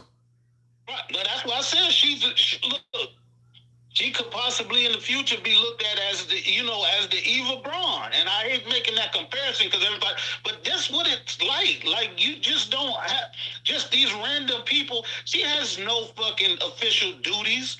They call it the printer lady because she used to carry around a portable printer and just print off favorable shit. Yeah. To him and just she might be the one printing off them pictures of Obama's as monkeys and shit. Here, do this. The liberals, I hate you with this one, sir. This will make the liberals cry, sir. Send this one out. Then the MAGA react jumped up talking about something they are. I don't know of him ever dating a young woman. Every damn woman he had been 20 years younger than him or more. Yeah, but in defense of MAGA Reacts, he's saying that there's no evidence that Trump ever dated an underage person. Yeah, because you don't date underage persons. You can't imagine him sitting at Olive Garden when she wants the macaroni and cheese. Right. I guarantee you we had no evidence of Epstein dating younger women. That's a good point. You don't date them. You just have sex with them. That's a good point. Yeah, Epstein sitting there with a 2-year-old, with a 6-year-old. She'll take the macaroni and cheese. I guess we can say the same thing about old boy for that with Playboy. You talking about Hugh Hefner? Hugh Hefner, yeah. All of his women was of age. Yeah. Have you heard though? Apparently, he tried to warn the cops about Epstein. Yes. So that's he had the nerve because some of the women that he was messing with came out and said they was underage and they knew it. So they had a whole little ring, and Trump used to hang around all of that shit. Yeah, and that's another one. MAGA was suggesting that there's no smoke, but that's another one. Is that you know what they say? Birds of a feather flock together. You're hanging around all the kind of people that do this shit, which also to me is smoke as well. You're hanging around people that are in this. I mean, because he was a big, Bill Clinton. His story with Monica and all the women that accused him and Bill Clinton were thick as thieves back then. You hung around him too. And to get on TV talking about when he stole some of the young women that used to work for me, then I stopped messing with him. So you trying to say if you discover your best friend is an axe murderer, you just gonna stop fucking with him? You ain't gonna turn him in. You just gonna stop messing with him. Yeah. To me, I'd say that the simplest way to get past with him refusing to release the Epstein files, that to me is about the most. When we talk about where there's smoke, there's fire. The way he's treated the Epstein files to the point where you got Marjorie Taylor Greene and Bobar coming out and saying that kind of stuff, that don't look good. Yeah, we can talk about whatever, like with MAGA reaction, any of that shit. But the way he's handling the Epstein files, that looks terrible. In fact, most of the MAGA I talk to that are no longer fans of Trump, it's either the Iran war or that Epstein shit. Because even a lot of MAGA are like, I'm not saying Trump did anything to any kids, but the way he's handling this looks terrible. And so a lot of people probably don't know, but right now, the state of New Mexico is trying to investigate his mansion, his big ranch there in New Mexico, where a lot of this stuff is supposed to have happened. Whose ranch? Whose ranch? Epstein. They haven't done that yet? No. What Even the guy fuck? who bought it said, ain't nobody ever came here, questioned me, nothing. And now the state is trying to investigate it, and guess what? They can't get no participation from the DOJ. I bet you by now that whole independent investigation in the DOJ, they actually suing them to get information, because he was not just doing it on the island. We know he was doing it in his mansion in New York. That's what I told MAGA when he tried to say going to the island. I'm like, this dude is super rich. He's got properties everywhere. You think if he's laying in Beverly Hills or he's laying in some posh hotel in Manhattan and he gets horny, he got to go to the airport and fly to the island? Like, this dude got Ghislaine Maxwell was essentially like a pimp. Go find me something and bring it. I mean, like, he's fucking people on the mainland. He ain't just doing that on the island. That's crazy. Right, and they was going to each other's. Hell, the motherfucker Trump goes to goddamn Mar-a-Lago and Bedminster almost every fucking weekend. You trying to tell me that people ain't sophisticated enough? He already told you he had young women working in Mar-a-Lago. Yeah, because he said Epstein took one of them. He said stole. Yeah. I don't know how you steal another human being. But he said he stole her. And he makes it sound like when Epstein stole this masseuse from his ranch, his place at Mar-a-Lago, they had a falling out. This is a fucking masseuse that you guys are probably paying $20,000 a year or less. You can find 1 million of those. Why are you upset with him for taking her? Did she have sort of like Liam Neeson, a particular set of skills? Like, who gives a fuck? One of my masseuses went with him. You can find 1 million of those. She might have been special because I think that was the same one who ended up with the prince over in fucking what was his name? Prince Andrew. And somebody in the comments says 30% of the U.S. finds Donald J. Trump palatable. MAGA's dying. 30% is what MAGA's always been, Nardy boy. I think about 30% of the 30% of the voting population has always been diehard MAGA. I don't know if that's really that. I think the MAGA side. Would you agree with me that the number of MAGA is probably dwindling? Yeah, for sure. Yeah. For sure. I just heard, and not saying that I believe in all polls or whatever, but they saying they did a national average of polls across all of these different pollsters, and they say his support has dropped from 85% to 79%. Well, I mean, the thing is simple. I mean, everybody voted for Trump for various reasons, and I don't care if you name 10 different reasons. You go get a whole bunch of people that voted for Trump, and you come up with the top 10 reasons that people voted for him. Probably 6 of those things didn't come true. So the people that voted for those 6 ain't happy. I mean, most of the things Trump campaigned on and promised hasn't happened. So he's alienated. I mean, a lot of foreigners voted for him, and that last a lot of them. It's a whole bunch of them that's no longer on the Trump train, and we got evidence. We got the. I will look. Yeah, that. Then a couple months later, he's lying to me. The Cubans and the Venezuelans. I think he probably is harmed. I think he's probably hurt the Republican Party going forward. Would Cuban citizens and Venezuelan citizens and Haitians, he probably has hurt his vote with them more so than African Americans because he had some Arabs. He had a bunch of Arabs in Dearborn. Jesus, they flipped that whole district. He won Dearborn, Michigan. Just think of that. Well, get a man credit. Trump, you know what they say. I gotta give Trump credit. If you could flip Dearborn, Michigan, where there's a predominantly Muslim base, you're flipping Miami, where all these Cubanos, you got Venezuelans voting for you. I mean, obviously he did them dirty, but I gotta give him credit. I mean, he did what normally would be considered as the unthinkable. Yeah, he almost doubled the black men vote from like 9% to 20%. What the fuck? What gives him that power? I mean, shout out to him.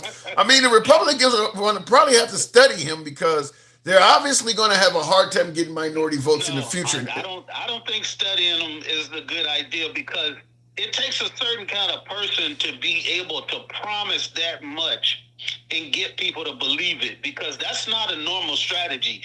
You got to be a cult of personality to be able to just tell, that's like selling ice to a damn, to somebody live in Iceland or some shit. He's good. That's why I keep saying it. Trump, when I say Kamala Harris was not a good, I think she had the qualifications, but I don't think she was a good candidate. Certainly going up against Trump, I think Trump was an excellent candidate because the goal is to be able to sell yourself to the people, and I think Trump did an excellent job at that. It's based on a lot of things he had no intentions of ever doing, but it worked. I mean, it's like trying to be. I always compare being a politician to like being a door-to-door vacuum salesman. You knocking on doors, cold. These are cold sales, and you got to convince people that what you're trying to sell is what they need. Now, you may promise them that this thing sucks, a fucking bowling ball through a garden hose.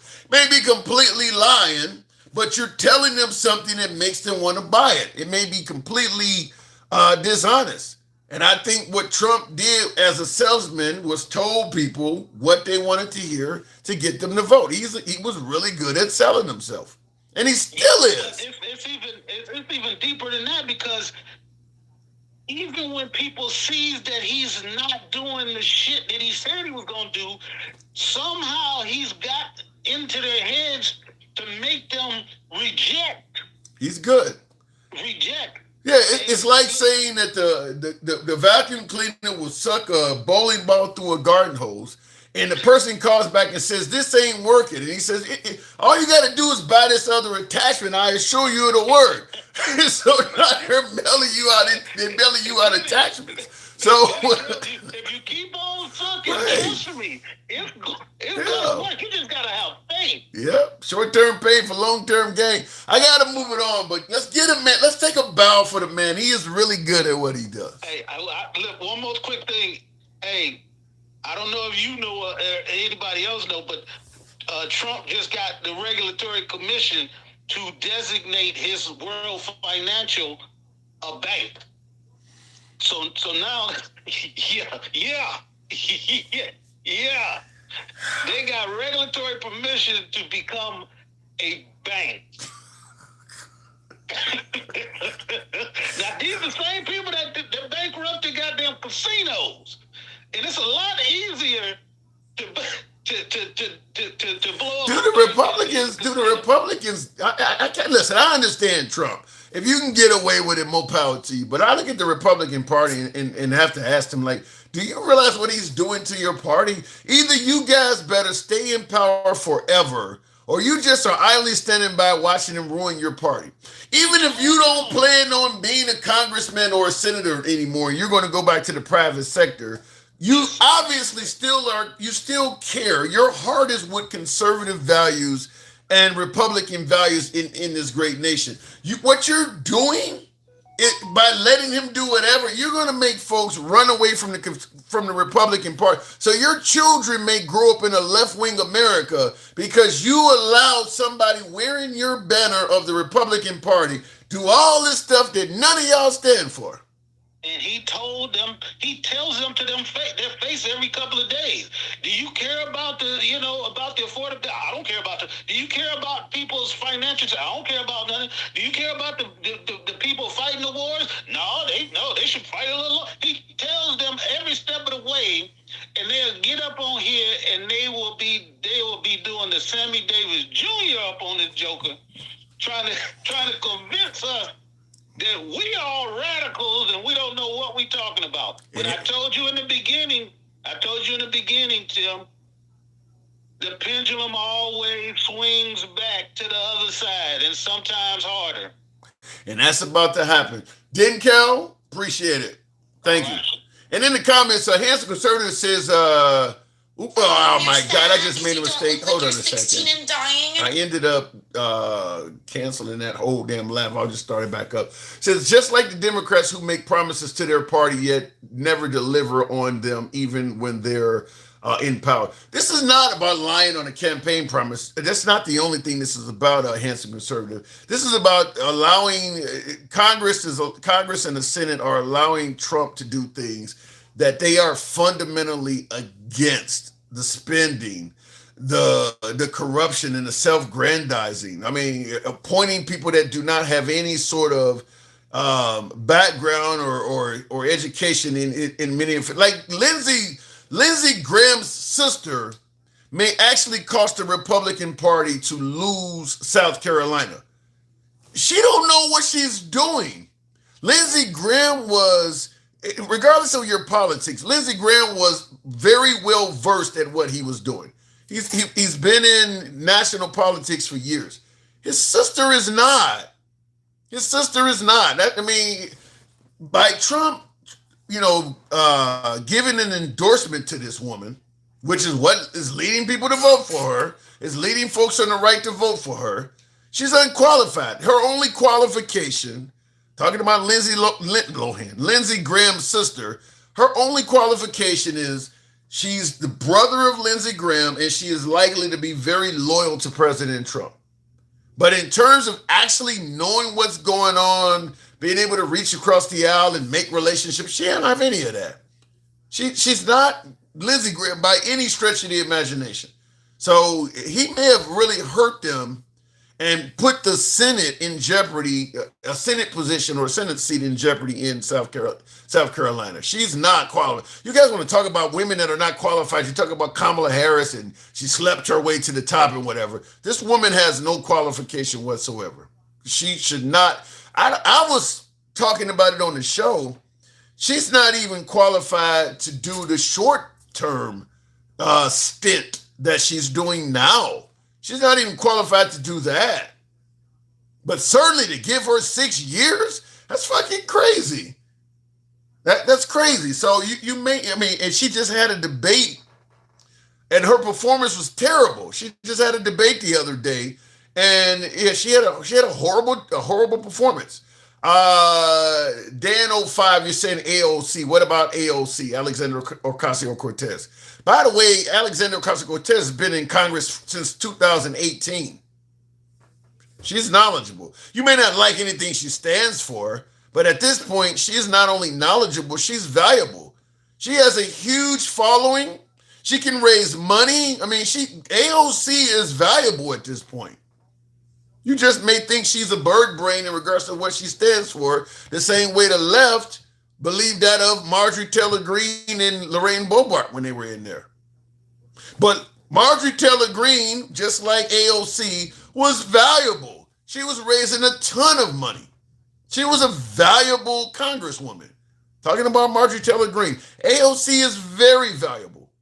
And it's possible that if Marjorie Taylor Greene had stayed in favor with President Trump, she was probably going to have the potential of climbing a ladder, just like AOC has the potential of climbing a ladder.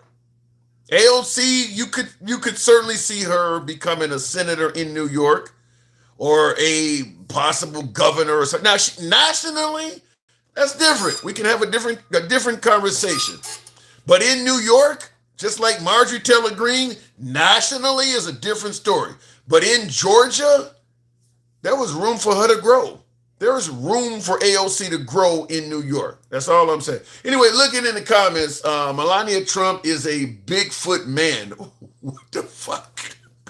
Tap the screen, get us up to 110. The boy on with the hat and mustache TikTok cap goes, I ain't seen that in forever, but I'm going to bring it up. There may be somebody out there that show the program some love. No, nobody considers Biden their savior or Lord, and anyone that thinks magic people exist are insanely. What does that say? I've never heard nobody refer to Biden as daddy.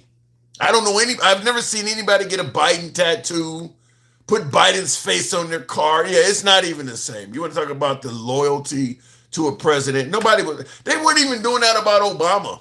And there were a lot of folks that were more loyal to Obama than Biden, but nobody has a Biden tattoo on their body or none of that shit. Some of the stuff people have done for Trump is insane. So never mind, you are in two cults. The one called, what does this say? The one called, just use your calls for followers because you're all so gullible already. Well, you can be a caller. Who's that in there?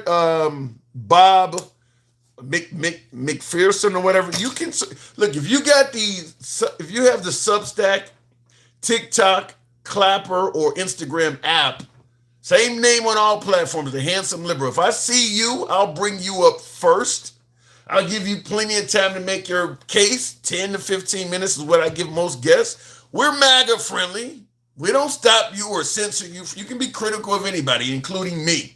So if you believe that it's all about gullibility or Democratic cults or whatever, come on over. We'll leave the light on for you. Come on over. We'll bring you up first. Anyway, looking in the comments section, AOC went to college for her job, I thought.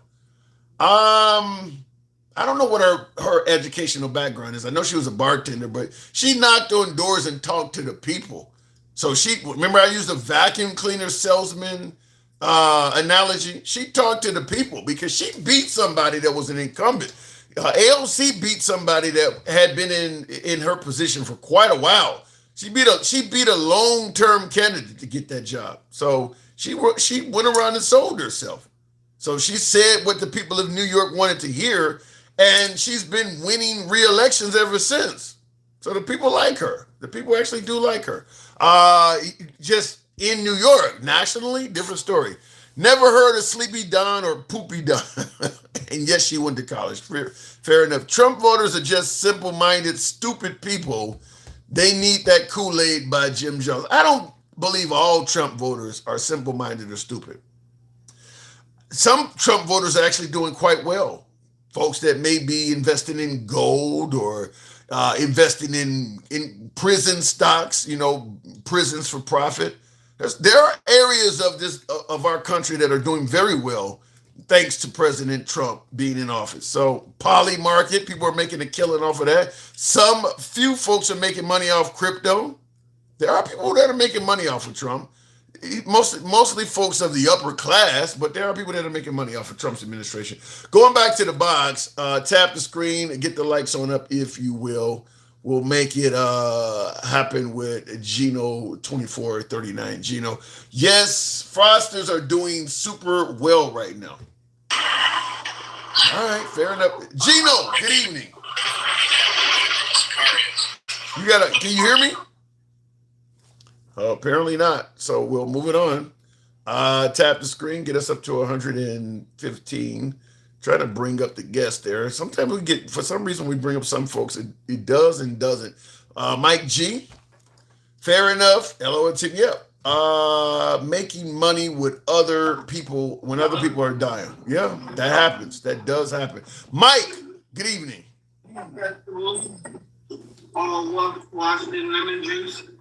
And okay, this is not good. We got guests that are requested to come up, but they're having conversations in the background. We'll go to Jovan. We like to be able to get a few new guests every now and then, but for some reason when we do this, they don't play through. They're putting in their requests. In the comments, I tried to call on Substack, but it didn't work. I didn't because I didn't see your request, or I would have brought you up. We'll see if we make that happen. Are you on there now? Because I did send a request to you. While we're doing that, we'll go back to the box. So make it happen with Lewis. Good evening, Lewis. At Think Point, the majority of TikTok MAGA have no critical thinking skills or they're raging racist. Yeesh. Going back to the box, I can't. You can't my live on TikTok. Go to Substack. Same thing, Handsome Liberal on Substack, Instagram, all the other apps. We're on a bunch of these. So we'll go to Paranoid Android on Instagram. Don't know what's going on with TikTok. We'll try to get in a minute if we can't bring up Paranoid Android. What does that say? So never mind you. Oh, I saw that already in the comments here. Gangsta Liberal. Stick the ruler. Thank you very much. Wow. Okay, haven't seen that. Okay, can you hear me? Got a donation? Huh? You got a donation? No, but go ahead. Oh, nice.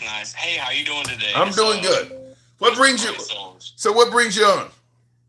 Oh, well, first off, I want to ask if you did any research on Sharia law since the last time we spoke a few days ago. I haven't done research, but I already know it's a very religious, pro-male, right-leaning form of governance. I kind of already know what it's about. Right. So, I mean, last time we were talking about just the understanding of the perspective of the disdain towards Islam. Mm-hmm. And Islam ran countries. Not that I'm not a war sympathizer. Let me start off by saying that to the new viewers that didn't hear last time. I'm not pro-war. So you believe Trump made the wrong decision with the Iran war? Yes, absolutely. Okay. All right, fair enough. I'm not pro-war. I was trying to just speak on the behalf of people who have disdain towards Islam. But let me say this.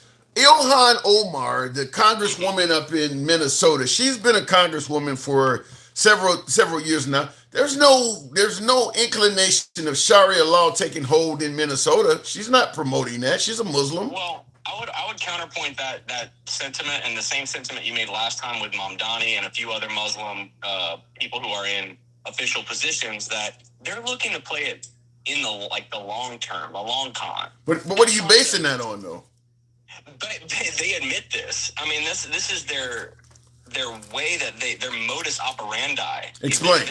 They're instructed by their Quran to to take over other nearby countries, to dominate these countries. Aren't we doing? But wait a minute, aren't we doing that as Christians? Trump's talking about Greenland. He just did that to Venezuela. We're actually doing what you're concerned about them doing. That's a fair point to make, and I can concede to the totalitarian actions of the Trump administration being also evil. Like I said last time, I want to talk about mostly moral consistency to be the main point of conversation, because all this is really muddied waters. I think we can all kind of agree on that.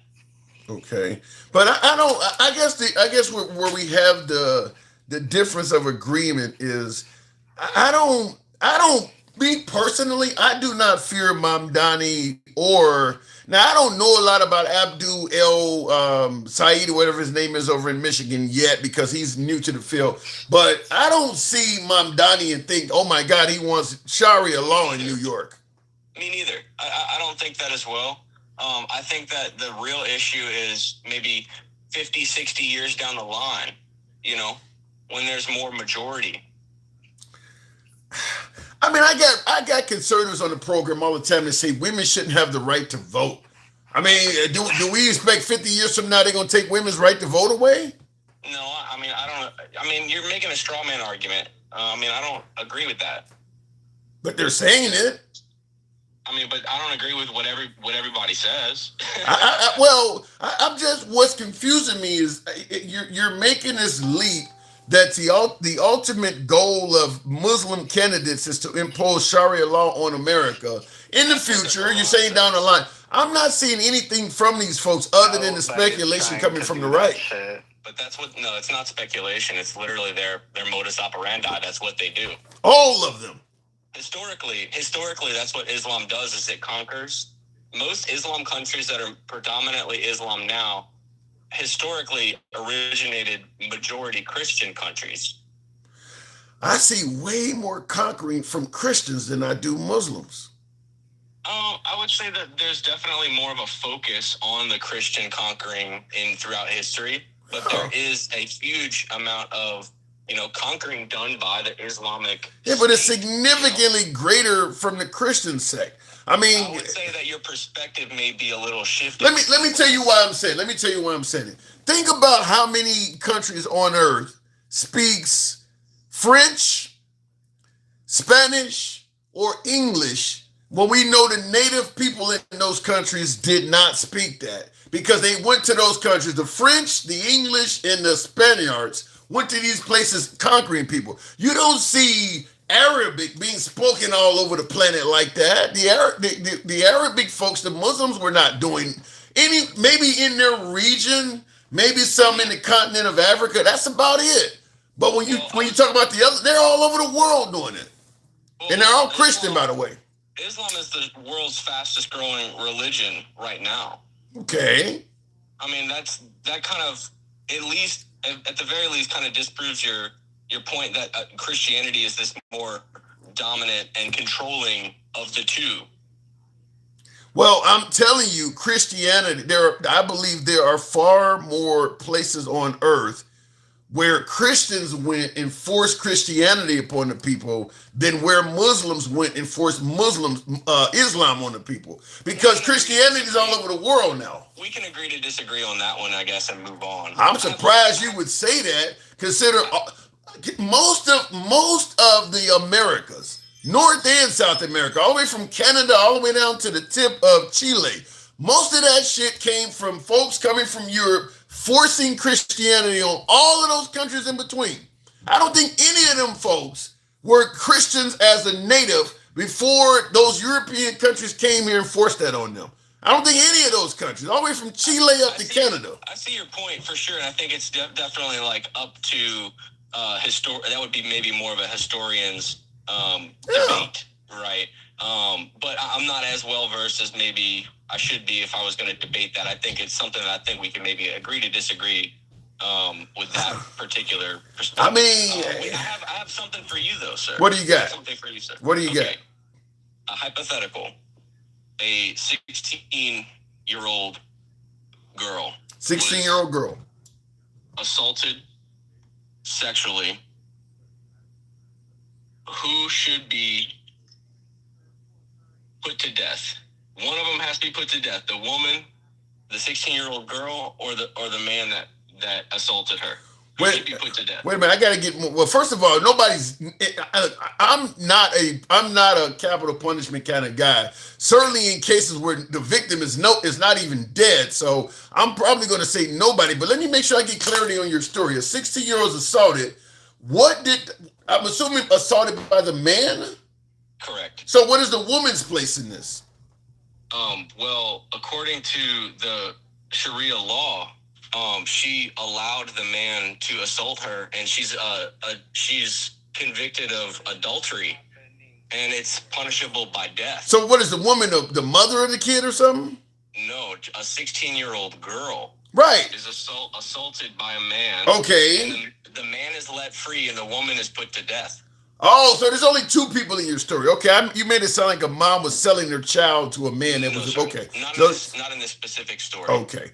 So yeah, I understand what you're saying. So what you're saying is the state put Atefa Rajabi. I just learned about this woman, so I apologize if I mispronounce her name, but I can spell it really quickly for you and your viewers. Don't worry about it. Just give me the story. You don't need to spell the name. You don't need to spell it. Ateferajabi. And she's a real 16-year-old girl that was put to death by the state, run by Sharia law, because she was sexually assaulted. Okay. Here's the point I want to make. What do you think about that? I think it's terrible. But it is terrible. But the point I want to make is we're making it sound, let's say for instance, Afghanistan with the Taliban and Sharia law. We're making it sound like the law that exists in Afghanistan under the Taliban is the same law they practice in Kyrgyzstan, in Jordan, in Kuwait, in Bahrain. Each one of these countries I'm sure they got different derivatives of those laws. Like in Iran, for instance, the women aren't completely covered up like they are in Afghanistan. Mm-hmm. So you're making it sound like it's a one-size-fits-all, that if you live in a Muslim country, what you just stated is happening. When's the last time you heard of a rape victim being put to death in America? By conviction, like they went to court, and when the court was like, yeah, you got assaulted, you shouldn't have been assaulted, you shouldn't have let that happen, and they put her to death. That's never once happened on American soil. I disagree with you in regards to saying it hasn't happened anytime recently, but we can talk about the Salem witch trials and all. Christians used to do a lot of the shit we now find as horrible. We used to do that stuff. We just don't do it anymore. But a lot of the horrible stuff that the Muslim religion did, Christianity used to killing gays and all of that stuff. All that stuff used to happen too under Christianity. But they're doing it now. Okay, I agree with it. I agree it's wrong, but they're doing it now, sir. Okay, but that's not happening in every. You make it sound like every Islamic country in existence, if a woman is assaulted, she can be put to death. You're going with a law from one extreme area and making it sound like that happens everywhere. Well, I don't think there's any other place in first world countries, especially Christian countries, that do that ever. I don't think that's happening in most Muslim countries. Yeah, that's where you're wrong. That's why I spelled the name out for you. Yeah, I do not believe that if a woman is assaulted by a man in any Arabic country, the woman stands a chance of being put to death. Whether we're talking Kuwait, whether we're talking Jordan, whether Rajabi. Huh? Atefa Rajabi. What country was that? What country was it in? I believe. Oh, don't make me lie to you. I just learned about this yesterday. Okay. Well, I'm going to tell you flat out, without having any knowledge of what goes on in Arab countries, there's no way I'm going to believe that the entire Arab world all of their laws the same, no matter what country you're in. I don't believe that, because all Christians don't do it. I told you last time, look into Sharia law, sir. It doesn't matter if I can look into anything and tell you it changes from people to people. I can look into Christianity. It changes from country to country. Everybody don't believe in the exact same thing. Okay, so switch gears a little bit, because seems like might not agree with this. Do you think that it's okay for countries that that these same countries, Islam ran Sharia law countries to put other people who are not of the Islamic faith, is it fair to put them to death? Once again, I need to know what country this happening in, because there are Christians that live in Islamic countries. There is like well documented, long ongoing persecution and religious persecution of anybody that's not Islam in these Muslim in these Islamic countries. So your point, once again, your point is if you are a Christian or non-Islamic person, you're going to be persecuted if you live in any Muslim country. Yes. That's not true. That's just flat out false. That's not true. I think it's way more so over, maybe not a whole truth of 100%, but you're talking about like, you know, more than half, you know, the majority, you know, like if you proclaim your faith in Christ, for instance, in the middle of Iran, they will persecute you. You cannot go and start passing out Bibles in Iran. So you're saying there are no Christians in Iran?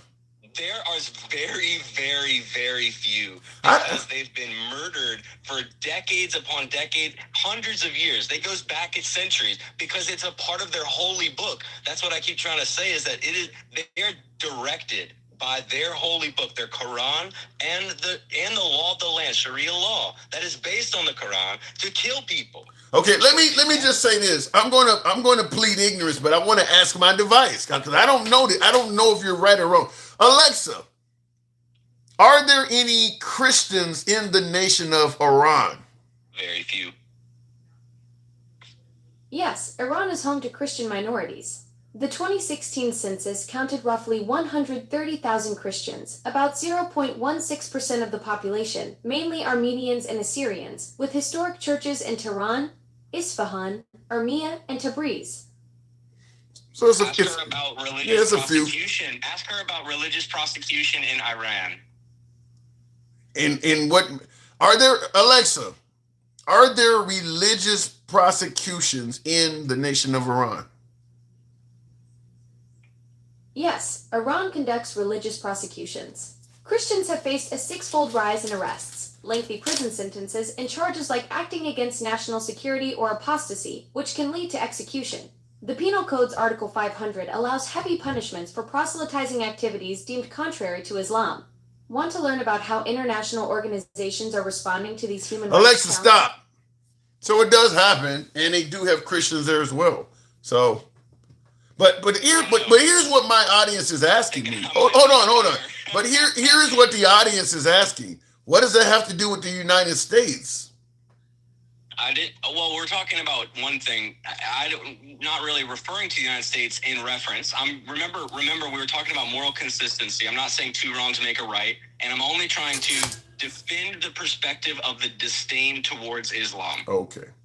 All right. Well, if that's the case, then you could have somebody in Iran that says, I don't want Christianity here because you guys have a history of sleeping with kids. I mean, because that's something that happened throughout the Christian religion for centuries. So, I mean, you could take an extreme from anything. But legally, we have like the age of consent in adults, right? Like 17 or 16, I think, in some southern states, right? But then, I mean, in these Muslim countries, ask what's the age of consent to marry in Iran. Ask your Alexa. I unfortunately, for time, I got to move on. I don't know what the age of Alexa, what is the age of Alexa consent can't hear in you. Iran? She can't hear you. Nice try, though. You don't want that one on your podcast. I mean, I'm assuming that it's a young age. Is what you do realize that even in America there are places, as long as you get parental consent. You brought up a point about America being interested in younger women, but dude, these Muslim countries, they marry off kids 12 years old. What are you talking about? So what are you getting at then? They are normalized in their society to sleep with what we consider children on a regular basis. Okay, I don't know where you. That's a fact. It's a fact. It's an obvious fact. Just Google it. Okay. I guess where you and I have the disagreement is you believe that any Muslim that runs for office in America is trying to turn America. That's a straw horse argument. Then it's a waste of an argument. If you don't believe they're trying to if you don't believe they're trying to turn America into that, then it's a waste of a conversation. Look, sir, it's a straw man argument. It's a classic straw man. I'm not talking about the current political Muslims right now in America. We're talking about the disdain for Islam and why people may have a disdain for Islam. That's all I'm talking about. Okay, all right. But then they're hating Islam because they're taking the worst of it and assuming that that's what's going to happen. That's what they're doing. They're picking look, you can pick the worst of anybody or anything as a reason to hate them. You can do that to anything. But we have to look at what's normal in the societies, what's normalized, and what's most commonplace in those societies. And Sharia law is commonplace. It's the law of the land. It's persecution of women and children. And our law of the land is not like that. Yeah, and I don't think that applies to all Muslim countries either, what you're talking about. All right. Do your research. Fair enough. I got to move it on for time. Thanks for coming through. As always, peace. Thank you so much for having me on. I wish you the best. I hope you get big donations. I'm about to send you a little bit right now. Thank you. Appreciate that. That would help. Thank you. Hey, love to all your viewers too. I wish the best for everybody. All right. Fair enough. And go ahead and drop. Appreciate the support. All right. Tap the screen, by the way, folks. Get your guy up to 130,000. Look, what he said... We certainly had a back and forth, and I disagree, and I do got another caller here. I disagree with him, but I will say this: he is right that many folks are using what he talked about as a reason to not like Muslim candidates. Is they're using the extremes of the Arab community and operating on the belief that they're going to try to do that stuff here. So that part. That is, I don't totally disagree with him on that, but I don't think there's any concern for Sharia law taking hold in America at all. I just do not see any chance of that happening. He said maybe 50 years down the line. I don't see it. I just don't see it. Obviously, I won't be around then, but I don't see it. It's me, though. Can you hear me? Oh, my God, yeah, I can. Can you hear me, Tim? I can hear you loud and clear on Substack. What brings you on? Yeah. Man, well, first off, long-time listener, Thank you. guess. You've been fantastic. I have so many opinions on, like, MAGA reacts and just, like, those fucking people. They're crazy, dude. But I do appreciate that you have a platform that invites everybody. Yes. Even though I don't like them, I listen and... MAGA Reacts is really interesting, but he is just a butt lick for Trump completely, 100%. I could go on and on about that. But Fair enough. Anyways, but with like the Sharia law shit, like nobody has suggested that. None of that shit has come up. It's just all fear mongering bullshit to hide like the. That's the way I take it as well. That's the way I take it as well because.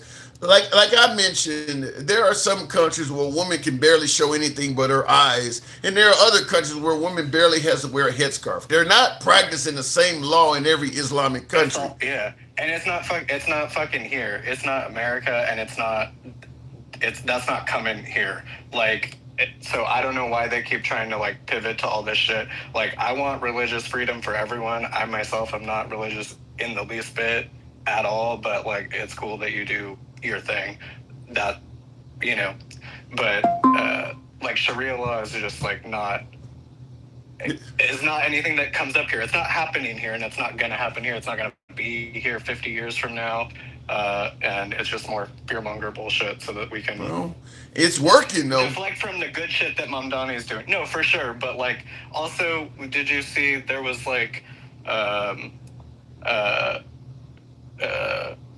yeah, no, it's sorry. I'm getting all over the place. I'm like nervous because I haven't been on here. Don't worry about it. Take your time. Yeah, but like, and then they're doing like the last caller was just doing this like both sides stuff where it's like, we've been doing stuff with younger girls, but then they're doing it with even younger kids or whatever. Like, it's, so what? It's bad. Like, they can't even admit that it's just fucking bad. They just want to be corrupt. Like, this is the most corrupt fucking party. Like, if they have the House, the Senate, the Supreme Court, Like, shit should not be all expensive like it is. Gas prices should be cheap. Well, they're blaming some of that on Biden, and the other half they're blaming on the war. They're saying, look, Trump is saying right now, understand I'm making us safe from a nuclear Iran. There's going to be a little short-term pain for long-term gain. If you want us to be a safer nation, you got to pay $4 for gas for a little bit. But at the end of the day, it's going to be worth it. We were safer before that. Now we have like no cards, and the strait has been fucking closed. And that's making allies and everybody around the world hate us and like. That was one of the original topics of the show, is how do we look to the world? How do you, because a lot of folks on my beloved MAGA side are suggesting that we come across as more respected now than we did under Biden. So by who? That's a good question. I don't know, but they are saying under Biden nobody respected us. By MAGA reacts, like he respects the hell out of him, or fucking straight talks or whatever. Like, so what? Nope. Like, we look weaker to everyone. Putin's like walking over us. Fucking Netanyahu's walking over us. This is bullshit. Well, you think Putin sees us as weaker? I mean, one of the things. Listen, if I'm going to defend Trump or fluff, as some folks say, for any reason at all, one of the benefits of Trump is. One of the benefits of Trump is he's unpredictable. So you never know. He's like a cowboy. What? Yeah, he's unpredictable. You just don't know what he's going to do. Why do you want that in a leader? Like, why, like MAGA Reacts was talking, he can understand Trump's like riddle speak and just like read between the lines of what he's saying and determine when he's lying and when he's not. But then when there's fucking 50,000 million files pointing to him doing fucked up shit, he can't put anything together. It's like it doesn't exist. Well, look, I mean, Trump All has. those people sure did shut the fuck up as soon as we got past the election. Listen, I can't necessarily speak for MAGA. I will just say that Trump has a draw to him like no other. I mean, for sure. Yes. And somebody in the comments said Muhammad Ali,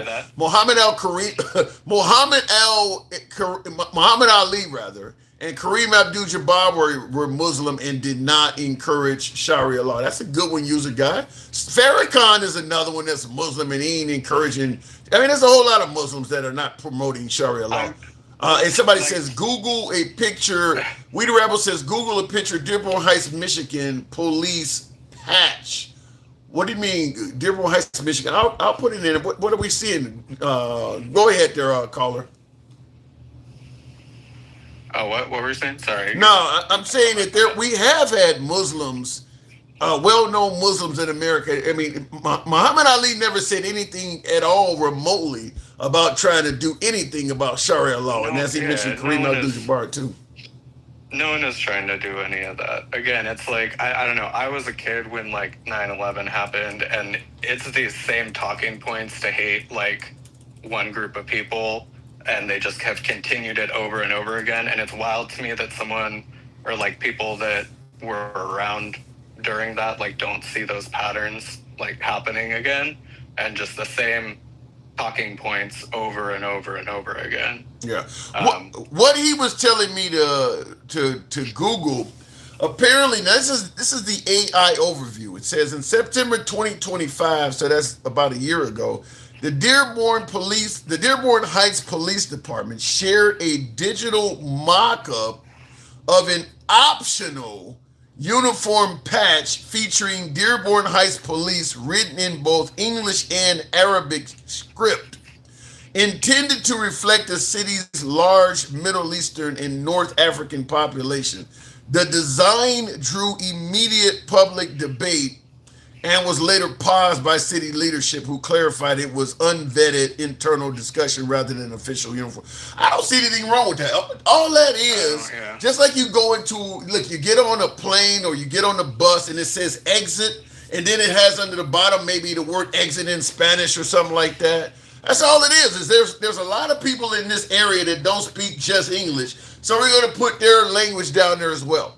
I don't see why a police patch that says Policia in fucking Laredo or El Paso somewhere, it says police and Policia. I don't see anything wrong with it. There's a lot of Spanish people there. If there's a lot of Islam or Arabic people in Dearborn Heights, what's wrong with this squiggly writing so that they can read on the police patch? Other than I just really hate these people so much. I don't want you doing anything for me. I don't see any problem I don't with want that. you to be able to communicate using the language Yeah, I that don't- you've communicated with forever. Yeah, that's ridiculous. Yeah. And by the way, this never happened. This is kind of like the Bud Light with the transgender person. It was something that was being contemplated. It never happened, though. Yeah, it wasn't even an ad campaign, nothing. Again, Yeah, it never It's happened. all just shit to get us like arguing and about dumb bullshit, you know. Yeah, and I see the comments. Dencal, yeah, Dencal, who was over there near Michigan, says this stuff ain't happening in Dearborn. Real quick before we continue there, it's Amido says, Alberto Santos says him saying each Muslim country follows Sharia as a law of the land, like he said, is a bold-faced lie. Ask Alexa if Sharia is Alexa, is Sharia law implemented in all Islamic countries? No, Sharia isn't fully implemented in every Islamic country. Most have mixed legal systems, using Sharia mainly for personal status issues, while some, like Saudi Arabia, apply it more broadly, and others, such as Turkey, have abolished it. Yeah, that's another good point. I'm surprised I didn't think to ask it. Great point. So there you go. It's not even being used. Alexa, stop. It's not even being used in all Muslim countries or Arabic countries. So he said to do your research. If you're still watching, I would suggest you do research as well. Now that we know that's not even being used in all Islamic countries. So I don't know. To me, it's I see it as exactly. Alexa, stop. To me, I see it as hate. I see it as forms of either hate, intolerance, bigotry, something of that nature.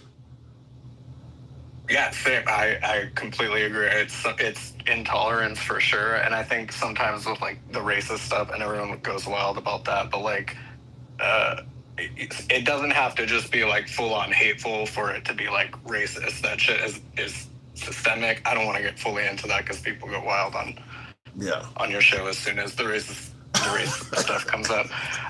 But like, I do just want to say, like, in terms of like what, like, you know, like with the socialists and like all the communism fucking talk, those aren't the same thing, for one. And also, I think most people right now, at least on the left, or you know, whatever, are advocating not to get rid of just capitalism and not advocating just for socialism. Like, none of that is going to work as a singular.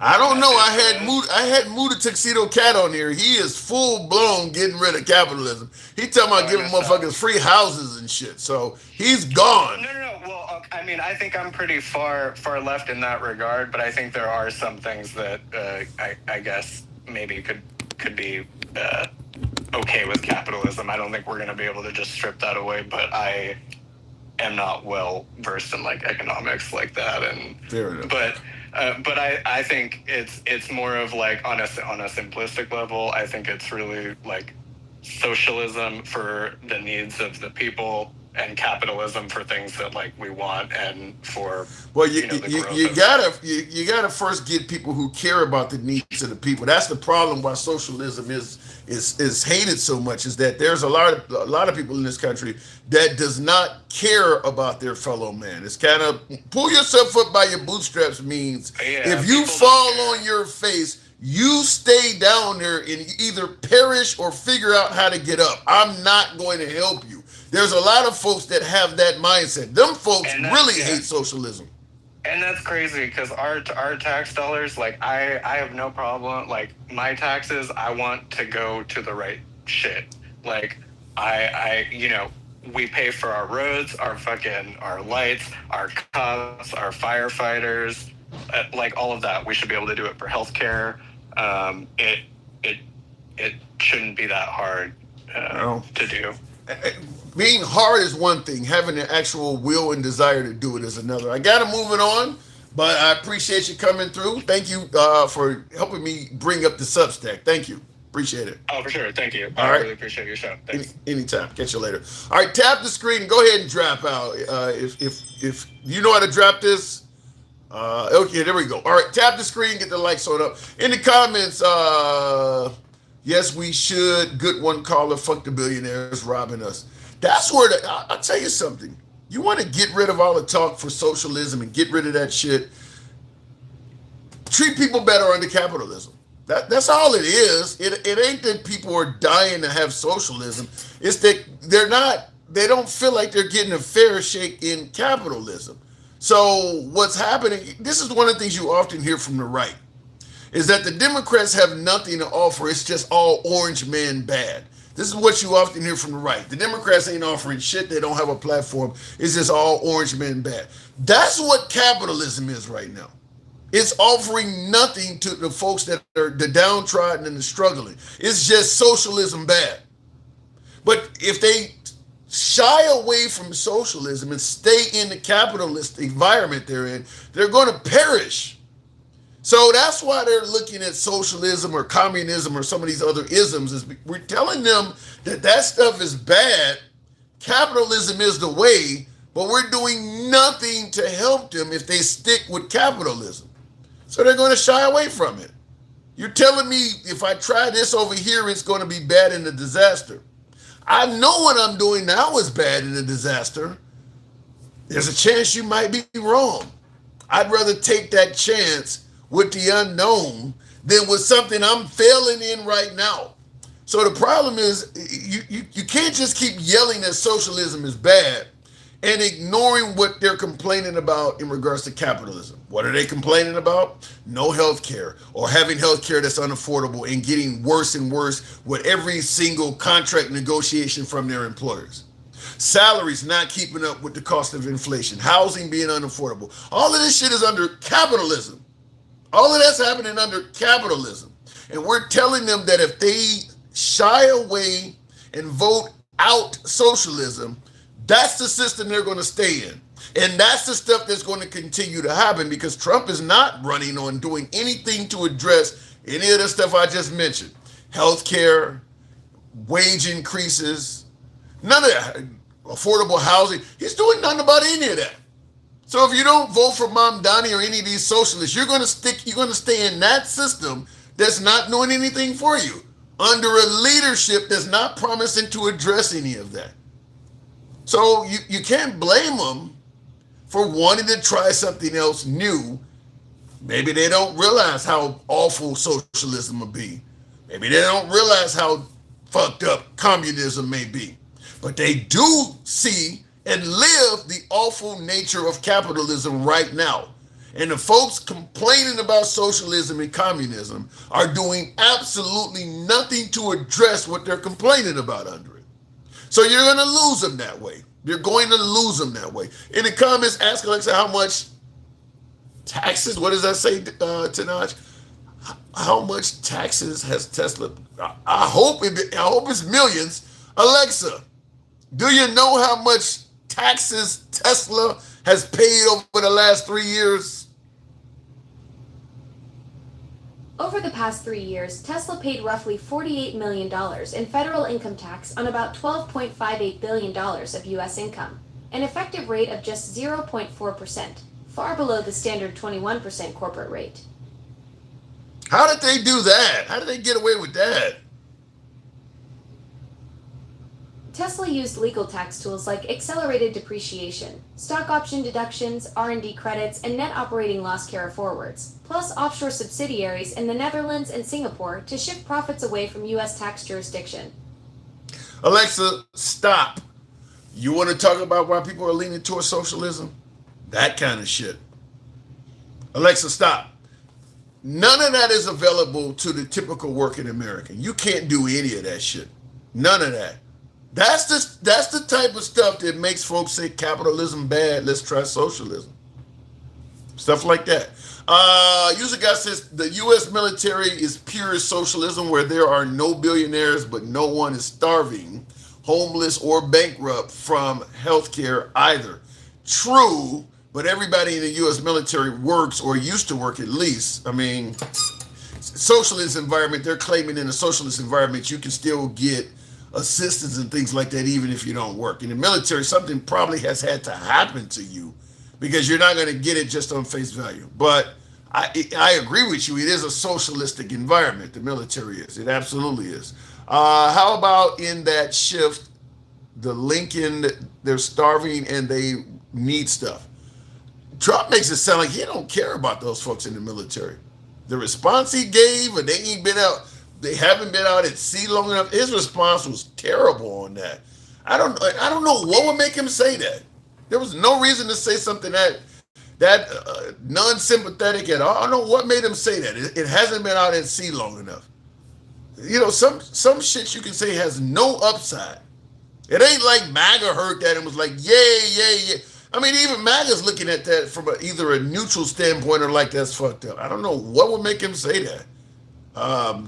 In the comments, Travelman says they're not starving. No, I heard they were rationing out food. I did hear that part. I haven't heard they were starving, but they certainly are not living in the best of conditions. That part I have heard. So I don't know what's going on. But Travelman, good evening. What's going on, Tim? Not much at all. What have you heard? Now, you say they're not starving, but it's certainly not exactly a luxurious cruise. I heard MAGA fucked up. That's what I heard. What do you mean? They fucked up. Halfway around. And they fucking up the country. Well, they try to protect us from a nuclear Iran. Okay, Tim. Yes, Tim, sir. I think we talked about this a while ago, and I think I told you that the reason that they got the issue that they're having is because of the logistical hubs that had been hit by Iran. Right. There's nowhere to dock, and that's something that the Trump administration has not been forthcoming in regards to celebrating how easy it was to defeat Iran. Is that they've destroyed a lot of our shit in the region. See, Fifth Fleet, which is in Manama, I think that's how it Manama, Bahrain. That's Fifth Fleet headquarters, and that's where the bulk of the logistical stuff took place at. Then you have some other smaller hubs, you know, at the other bases around the country. All those places have been hit throughout the Middle East. The only other one they had, you got the other one up in Fujairah, but they won't go up to Fujairah because Fujairah is like 90 miles from Iran or something, you know. So it's too close. It might get hit too. Close, yeah, exactly. Now the other alternative they've already done is they have moved a lot of stuff to Diego Garcia. Okay. Diego Garcia, they got enough, the water deep enough for the ship to come in. They don't have the infrastructure to handle the amount of goods that need to come in there to support a carrier strike group and also a mute and whatever else they got out there. Okay, so they can do it, but that's not the problem. The problem is Diego Garcia is 2,000 miles away. Fuck. Is there any way to do airdrops like Berlin style? Yeah, but you would have to do. Okay, when they do an unwrap usually lasts anywhere from 6 to 8 hours, maybe longer. Okay, and doing an unwrap, they have the wires between the ship, and they're moving pallets over that way, and then they're also doing a vert wrap. And the vert wrap is when they're using the helicopters. Okay? So they're also moving pallets that way. So those are the two ways you got it going. And those things last about 6 to 8 hours, man. They last a long time. Okay? So imagine, number one, the only thing you can use is the card, which is the card is the plane you see with the props carry on board delivery. That's what that means. That can only carry so much stuff. I mean, like you got something that floats, and you just take like big ass C5 Galaxies. Does C5 does that open in the back? One of them big ass cars. Yeah, but what you gonna do? Drop the pallets in the ocean? Yeah. In the ocean? Yeah. If it floats, you can do something like that. Then look what you got to do to get it. Yeah. There's no easy answer. I'm just look. I'm no logistics. I don't have logistics. I'm no military. I am speculating. I'm just asking. I don't want it to come across like I don't want it to come across like talking about putting disinfectant in your arm. So let me know if what I'm saying is stupid. You know, the carriers and the destroyers, all this stuff. The carriers are made. Okay, they don't need fuel. Yes, they can stay out, but the people need fuel. You are damaging the ship. You're gonna either pay. You're gonna pay on the back end because that's salt water, that's wear and tear. That's all that stuff. So all those, like we discussed once before, all the ships are on a schedule. They have a schedule for maintenance. They have a schedule for workups. They have a schedule for they're on a schedule. We have had back-to-back ships, back-to-back carriers, Tim, with in excess of 250 days deployed. That's bad leadership and poor planning. And now this April. How long is the Washington? I wonder because that's what's supposed to be back. I wonder how long has that been out already? I think the Bush been out for a couple of months already. The GW been out for a couple of months. And them saying that they was coming over, that they was scheduled to come. That's bullshit. The GW was out getting ready to do that big ass exercise that Trump just scaled in back South Korea. That they have every year. They were out in the Pacific doing what they do, okay? And then they pulled them over. See? So, and what is the normal, because you said 2 months don't sound long, but you're saying 2 months without having liberty or whatever it is, right? No. I'm saying they left home port a couple of months ago. So they've already been out there. Okay. They've been out for a couple of months. So you saying how long will they be out? We don't know.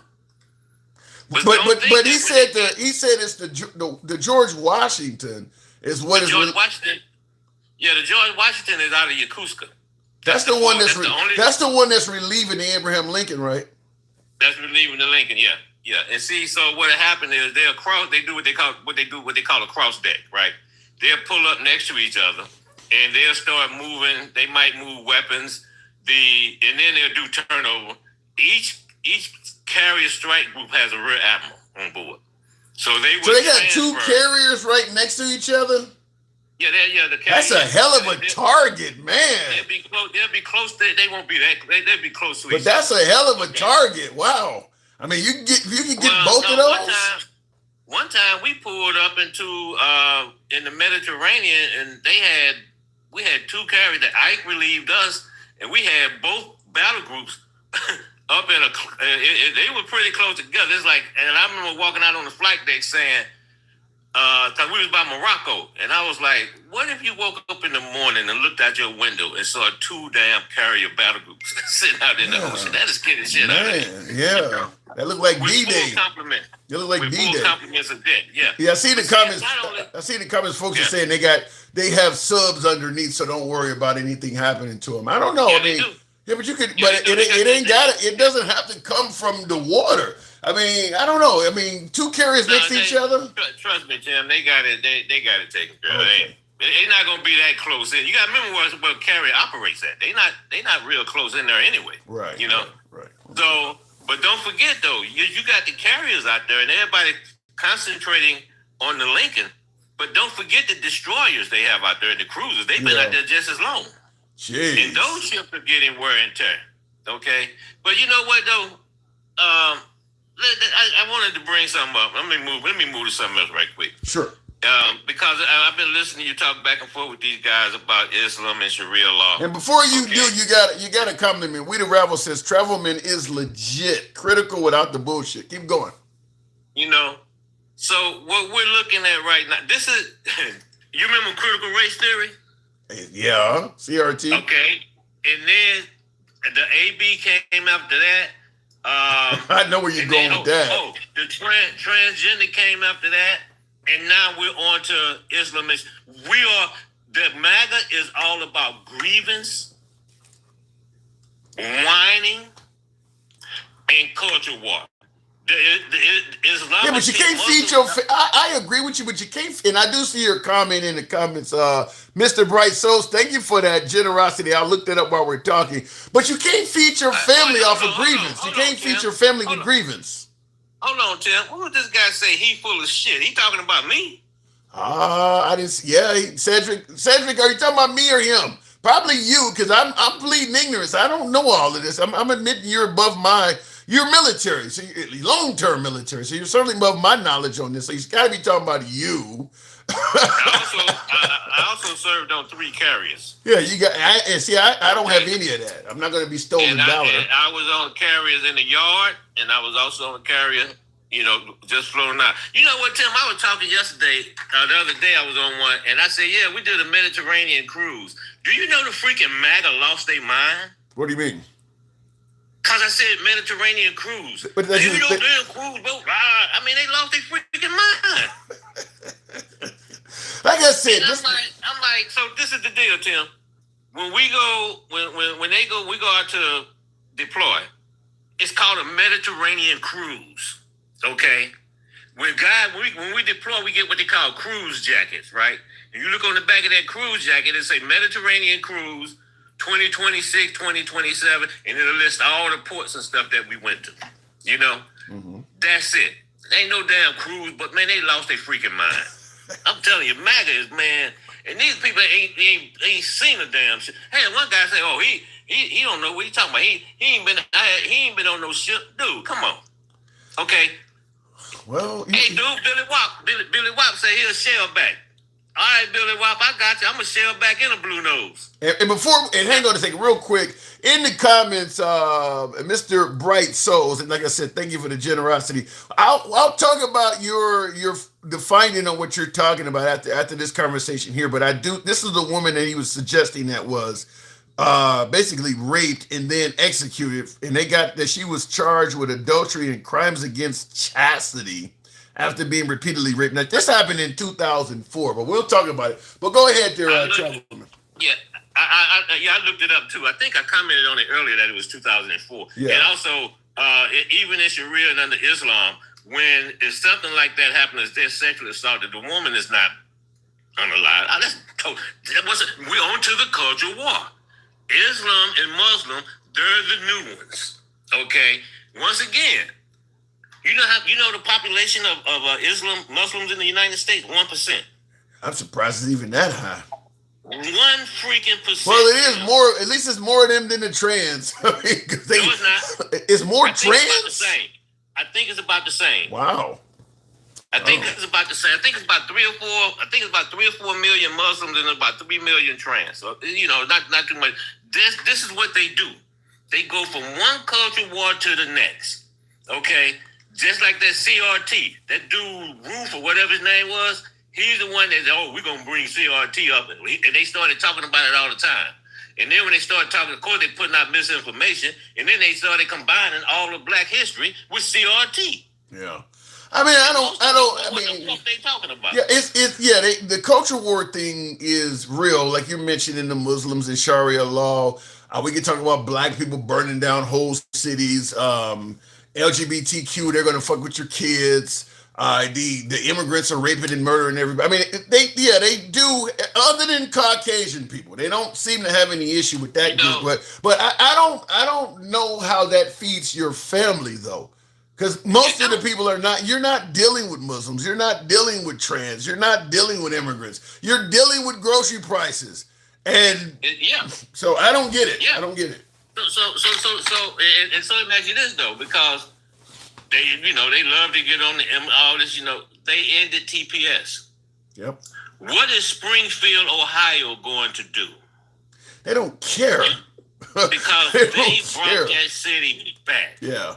You got people in assisted living facilities that are not going to get treated like they need. They ain't got nobody to wipe their ass. I'll be blunt. Because a lot of the CNAs and that people at that level were Haitian people. Yeah, they from Haiti, they from Ghana. Different places. But it's all about the culture war. But you don't hear them talking about all these perverted ass priests they got running around here. No, they want to talk about going to heaven and going to hell, and ain't none of them met nobody that been to either one. You got a bunch of freaking holy rollers running around here talking about we're a Christian nation. Where does it say that in the Constitution? Yeah, I don't disagree with you. I don't, like I said, I don't. To me, but I'll give Trump credit because while we're focusing on the culture wars, he does not have to necessarily deliver on the economic and promise some of his other campaign problems. If I can keep you focusing on the Muslims or the trans, and that's pissing you off enough to stick with me, then I don't have to necessarily deliver on the gas prices and the economy and healthcare and stuff. Or the fact that all the people that's losing healthcare, and the fact that they're cutting. They like to say $1 trillion over 10 years. They're cutting $90 billion a year out of Medicaid is what they're doing.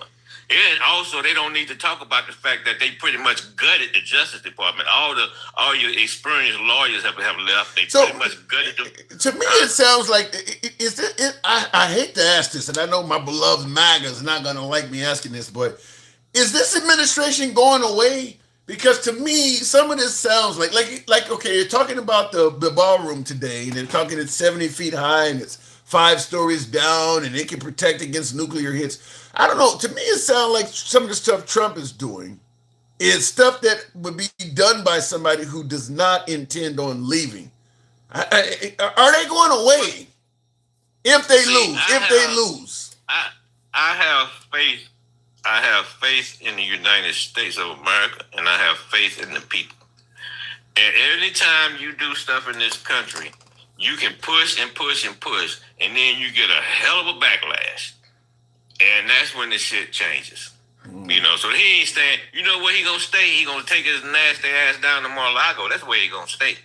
Maybe this time he won't take any top secret records with him. What are the Democrats? Are the Democrats going to do anything? I mean, whether we're talking about the possibility of insider trading or, war crimes. Do you think Trump will live to be a happy, old, exceptionally wealthy man, or are the Democrats going to go after him?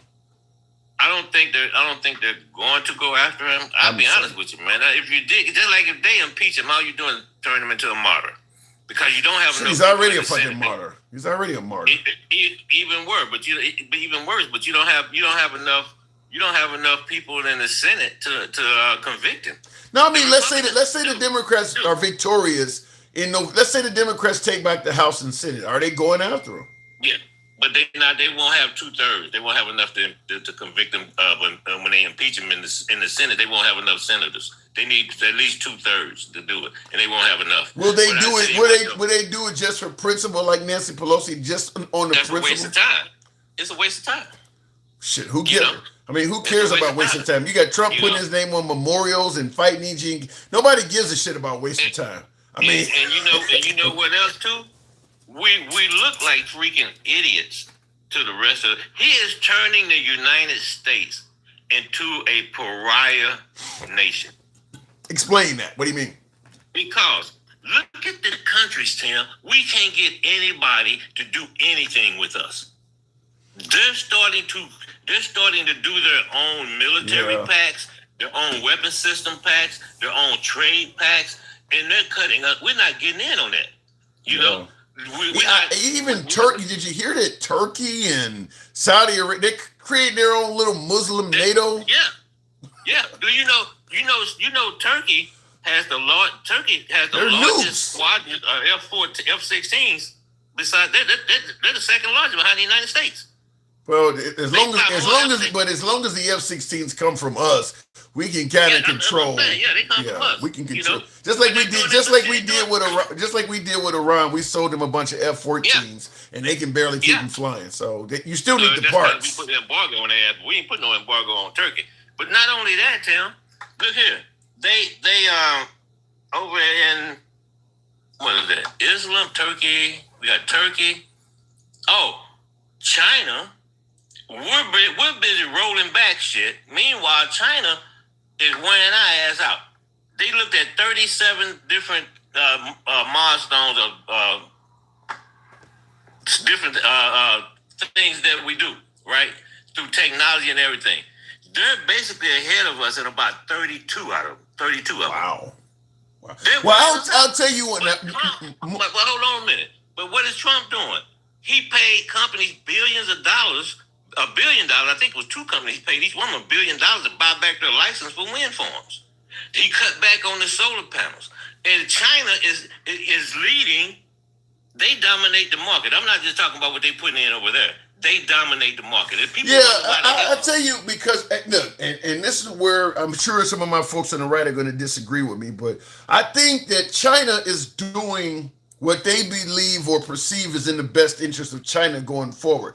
Trump is doing what's in the best interest of Trump and his associates and family going forward. So if he is like you mentioned, wind farms and alternative forms of energy where China is excelling, Trump is doing what he is doing to marry himself with big oil and profit. He ain't doing it to further us on alternative energies. He's doing it to further in wealth himself, or enrich himself is the word I'm looking for, and folks that are close to him. So we'll stick with big oil and coal if they give us a ton of money. And that's kind of what's happening.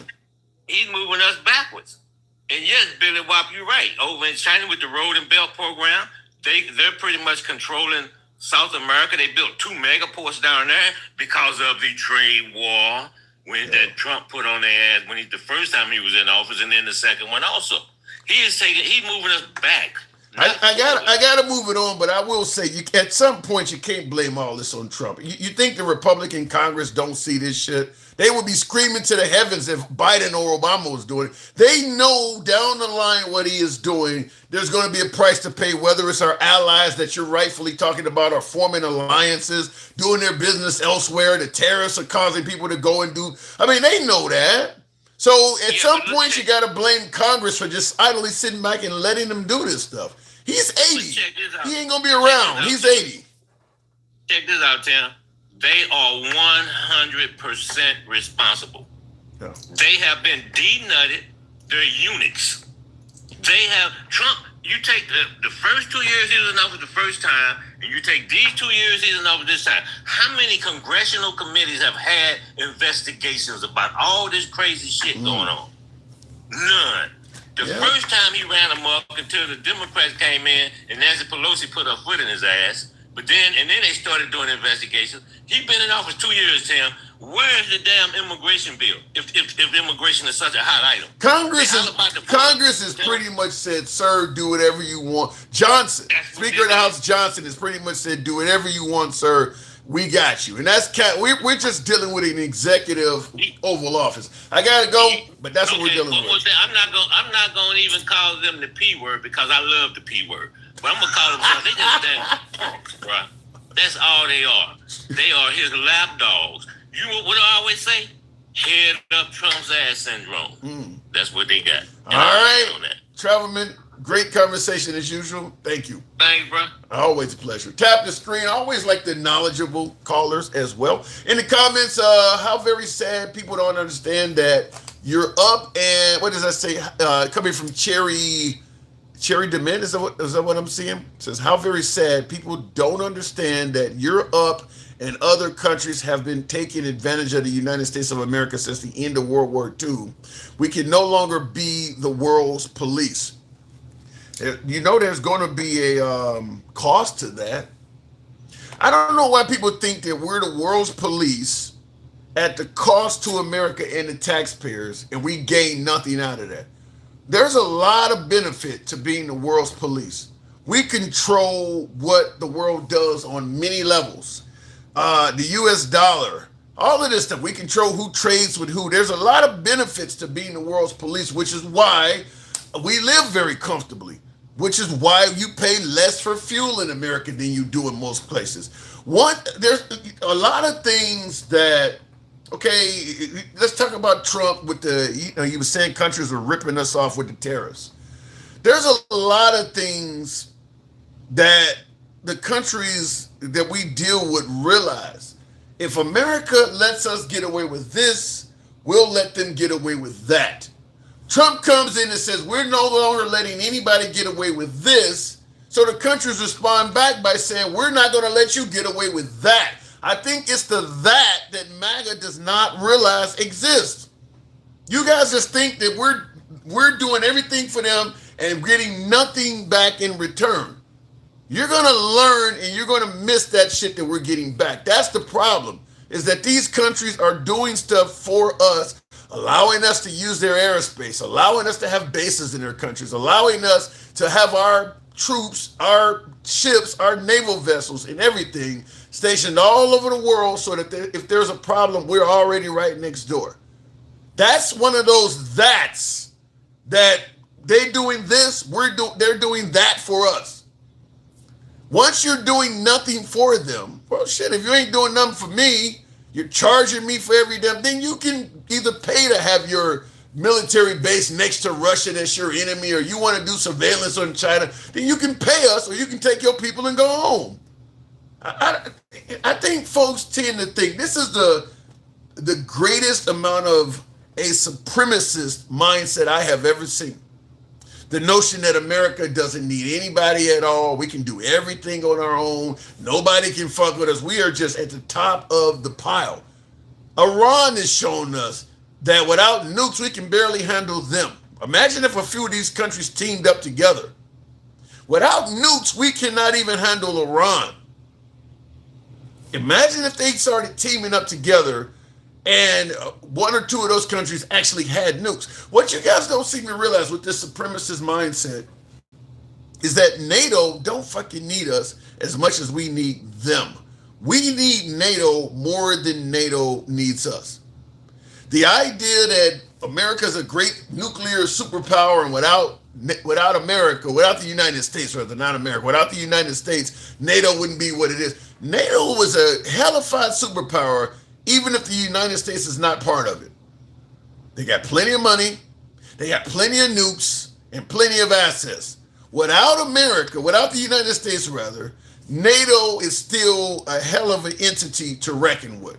Now, they don't have the naval vessels that the United States has, but they can put up a hell of a self-defense fight.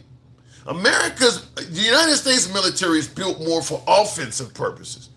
But we don't fuck around with countries that are capable of defending themselves. We're not fucking around with North Korea. I probably ain't gonna fuck around with Iran going forward, because by the time all is said and done, they're gonna probably end up with a nuke. Because Trump got out of the JCPOA and has been treating them like shit ever since. My guess is probably within the next decade or so, Iran's gonna get a nuke. They have nothing but all the incentive in the world now based on what has happened under the Trump administration. We got rid of diplomacy and delivered bombs and death and joked about it.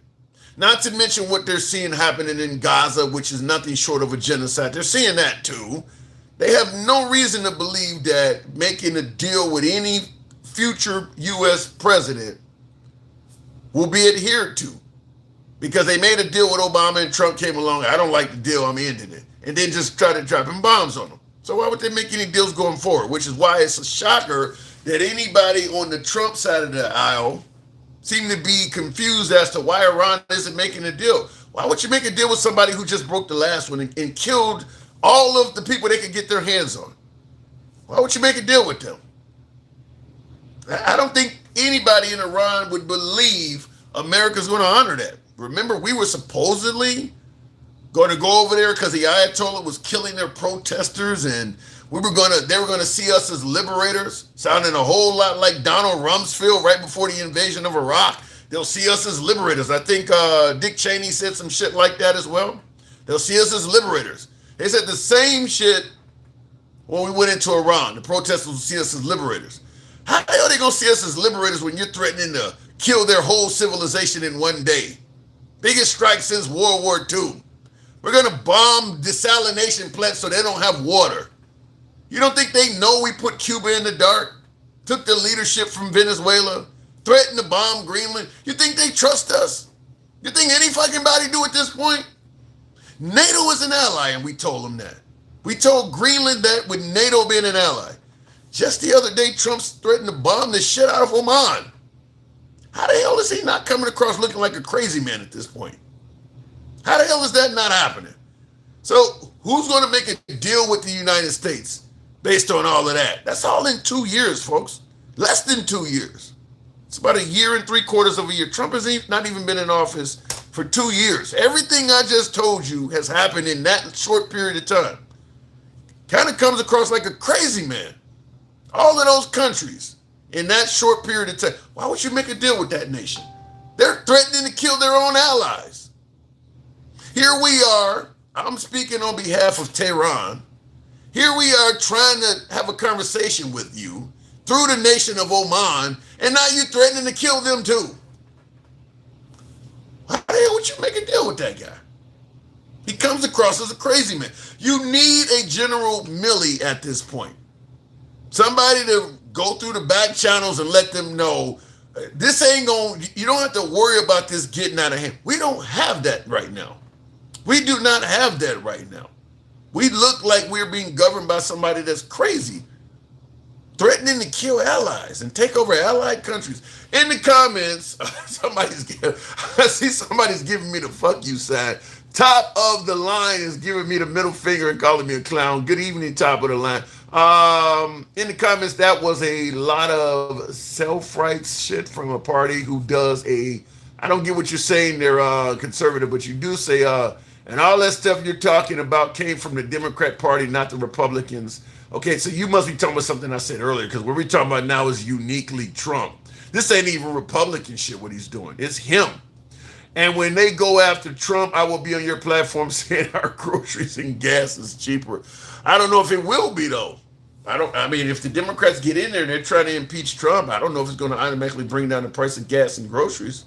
It hasn't happened now, so who knows? But if it does, I get it. Tap the screen. I'll go to the next caller. I'll make sure I didn't miss anything here real quick here. Tap the screen, get us on up to 100. And some of you guys have been showing the program some love. Thank you. In the comments, you, the boss, love you. Gotta go. My girlfriend is coming. Mr. T2, I don't want to hold you up from that, but I do appreciate you hanging out with me until.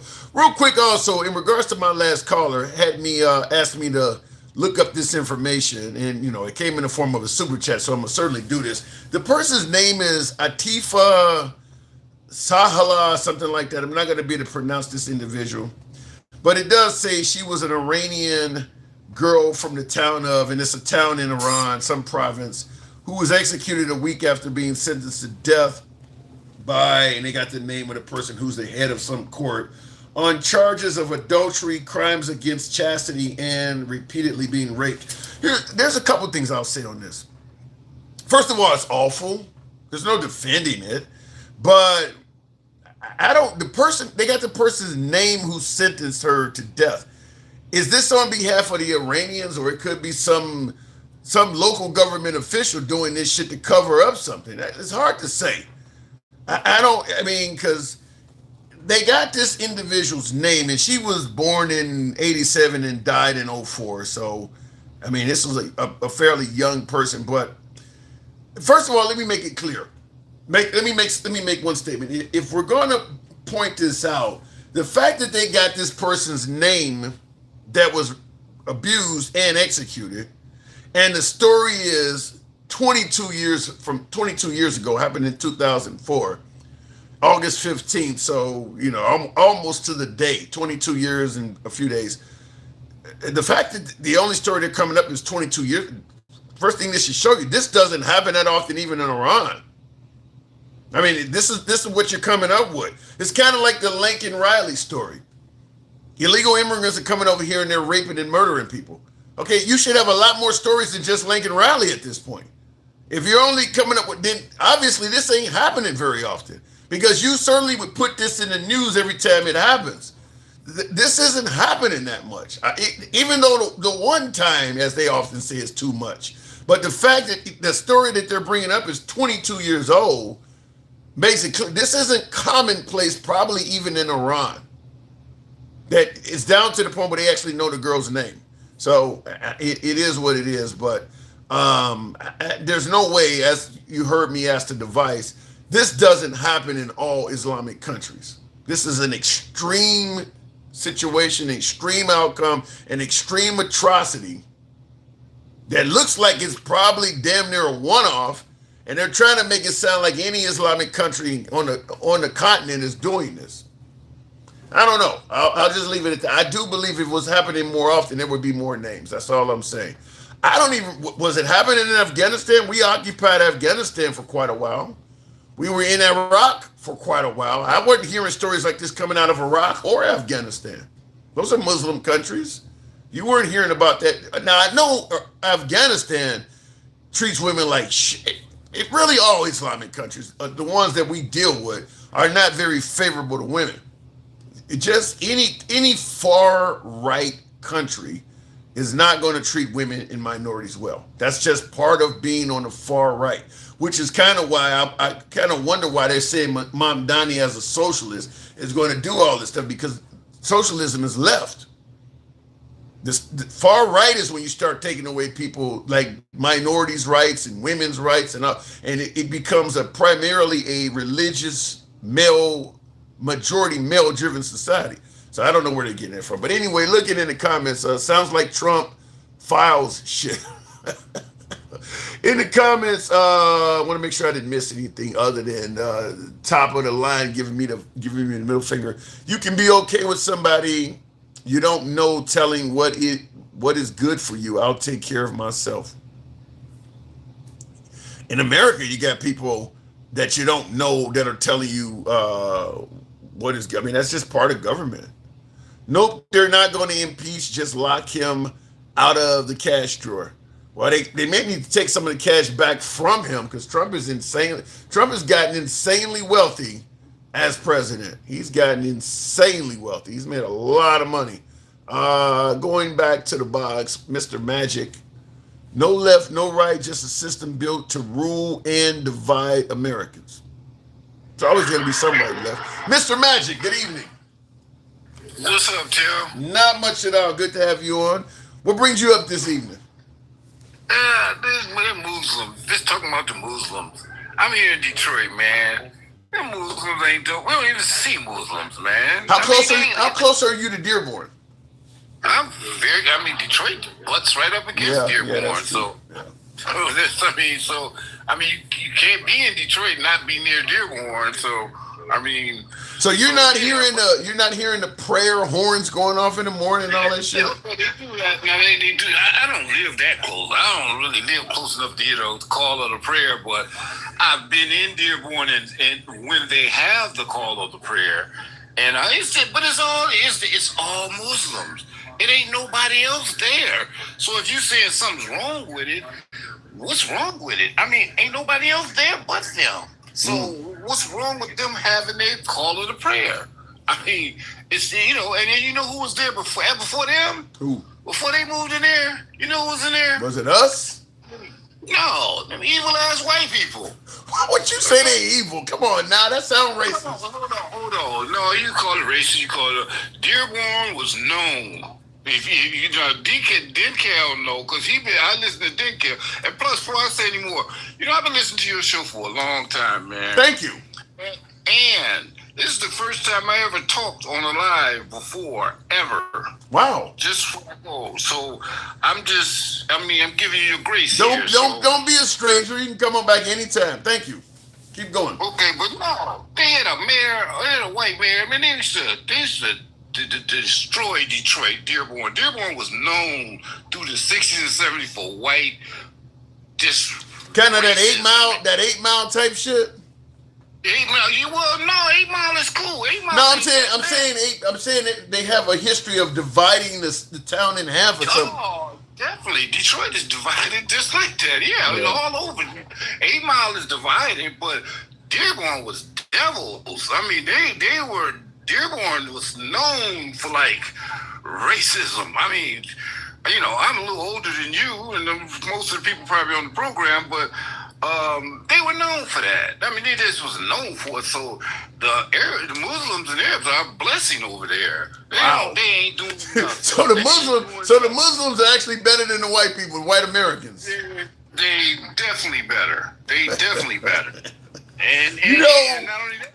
It's interesting you say that, because there are posts all over social media on left-wing platforms, of course, of people saying that I would rather be live next door to a trans or next door to a Muslim than a white MAGA member. People are posting that shit all over the internet. Well, yeah.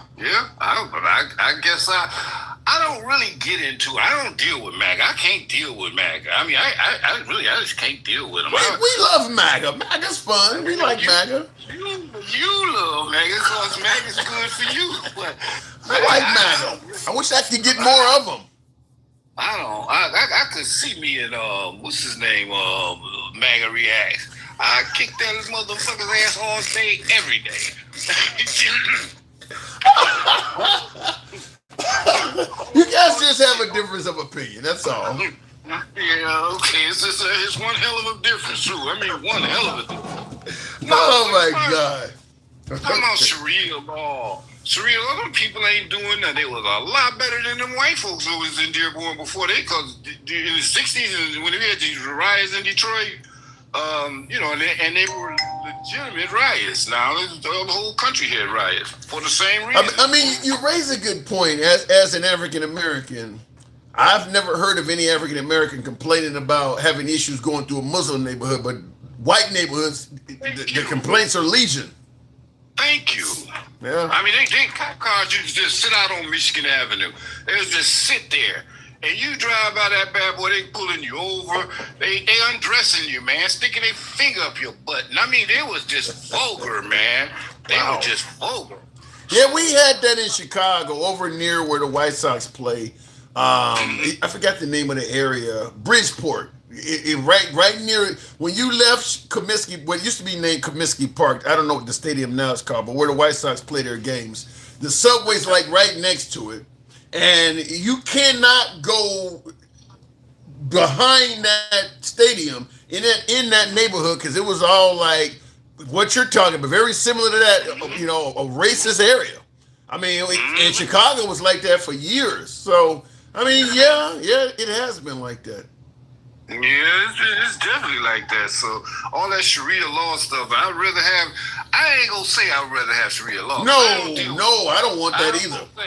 I was gonna say, now I don't deal with MAGA and I don't deal with no Sharia law either. So I put them both in the same category. But I want what the founding fathers intended. I just want it to be given to all. That's good enough. What the founding fathers wrote, the Constitution, the Declaration of Independence, that's actually good if you actually do it equally for everybody.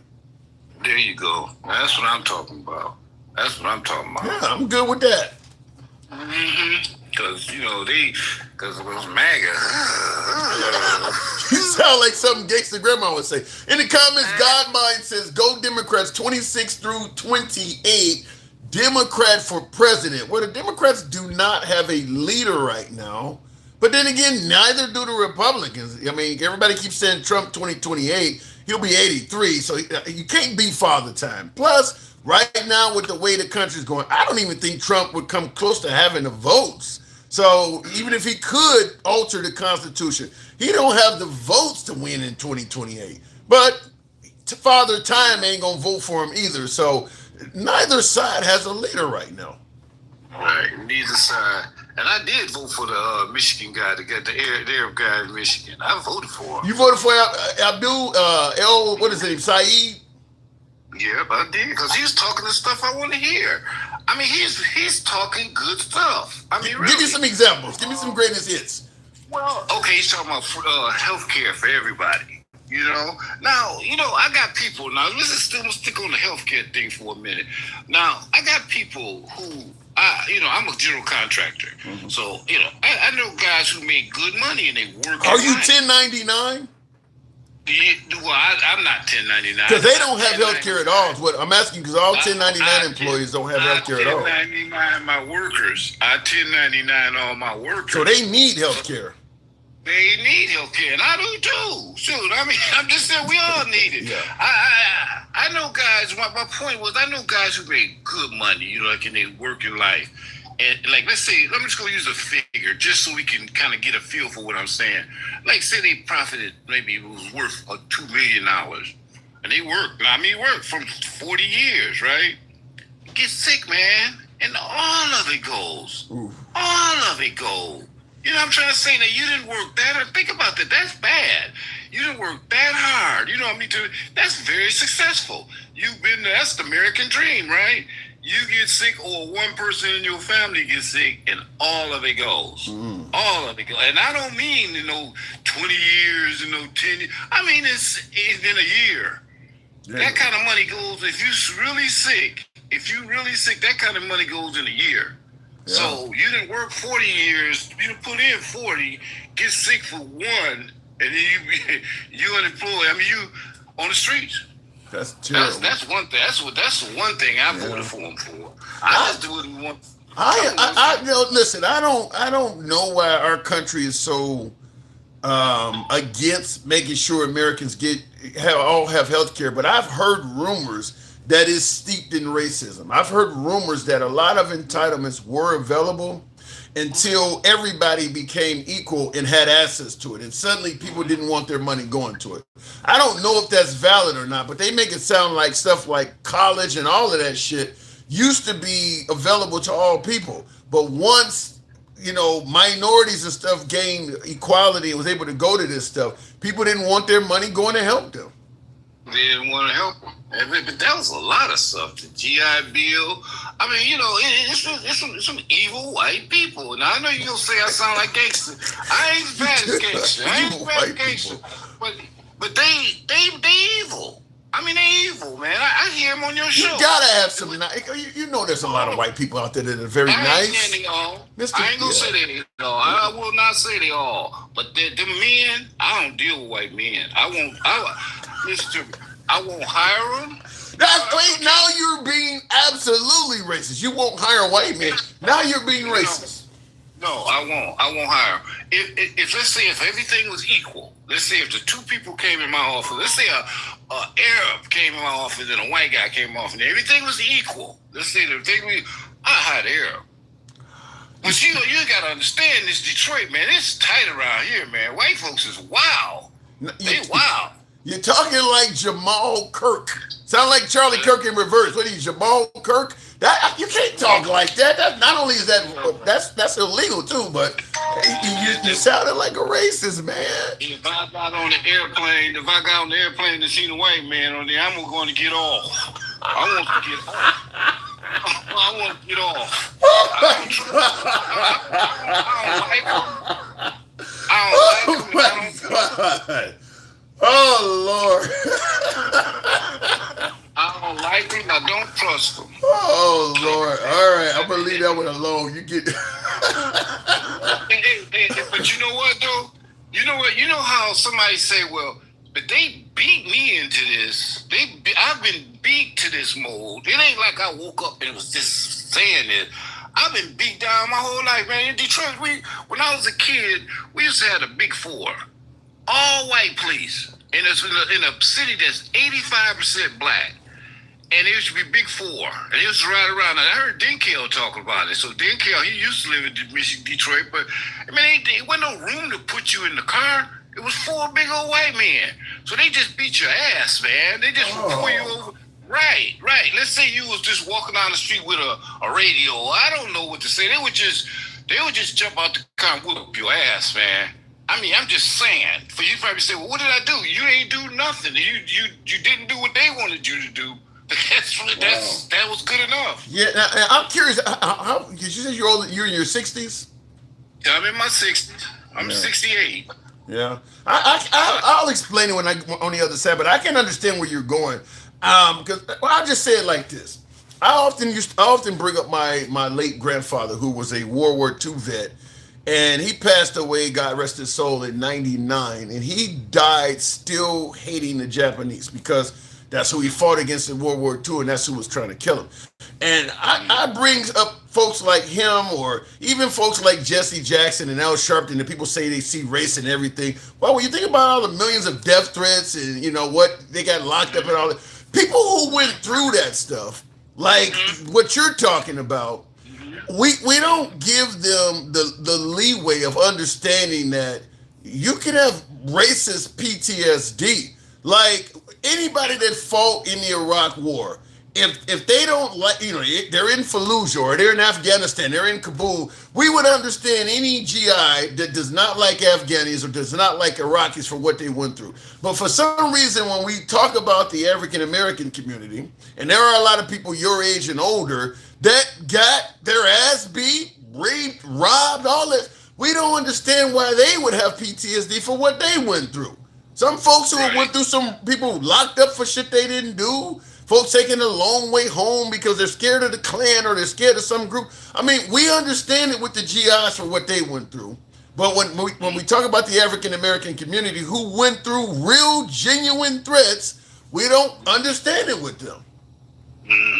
So so like some of the stuff you're saying, I'm young enough that fortunately I didn't go through what you're talking about, so I don't have the same mindset you do, but I'm sure I would if I could recall some of the shit you're saying. Just like a lot of white folks can watch TV. They can watch Fox News and get PTSD from black folks. Black fatigue. You ain't even got your ass kicked. You're watching it on TV. And you've developed an opinion. Imagine if you had to actually go through it. So I don't understand. I think folks are just misjudging it.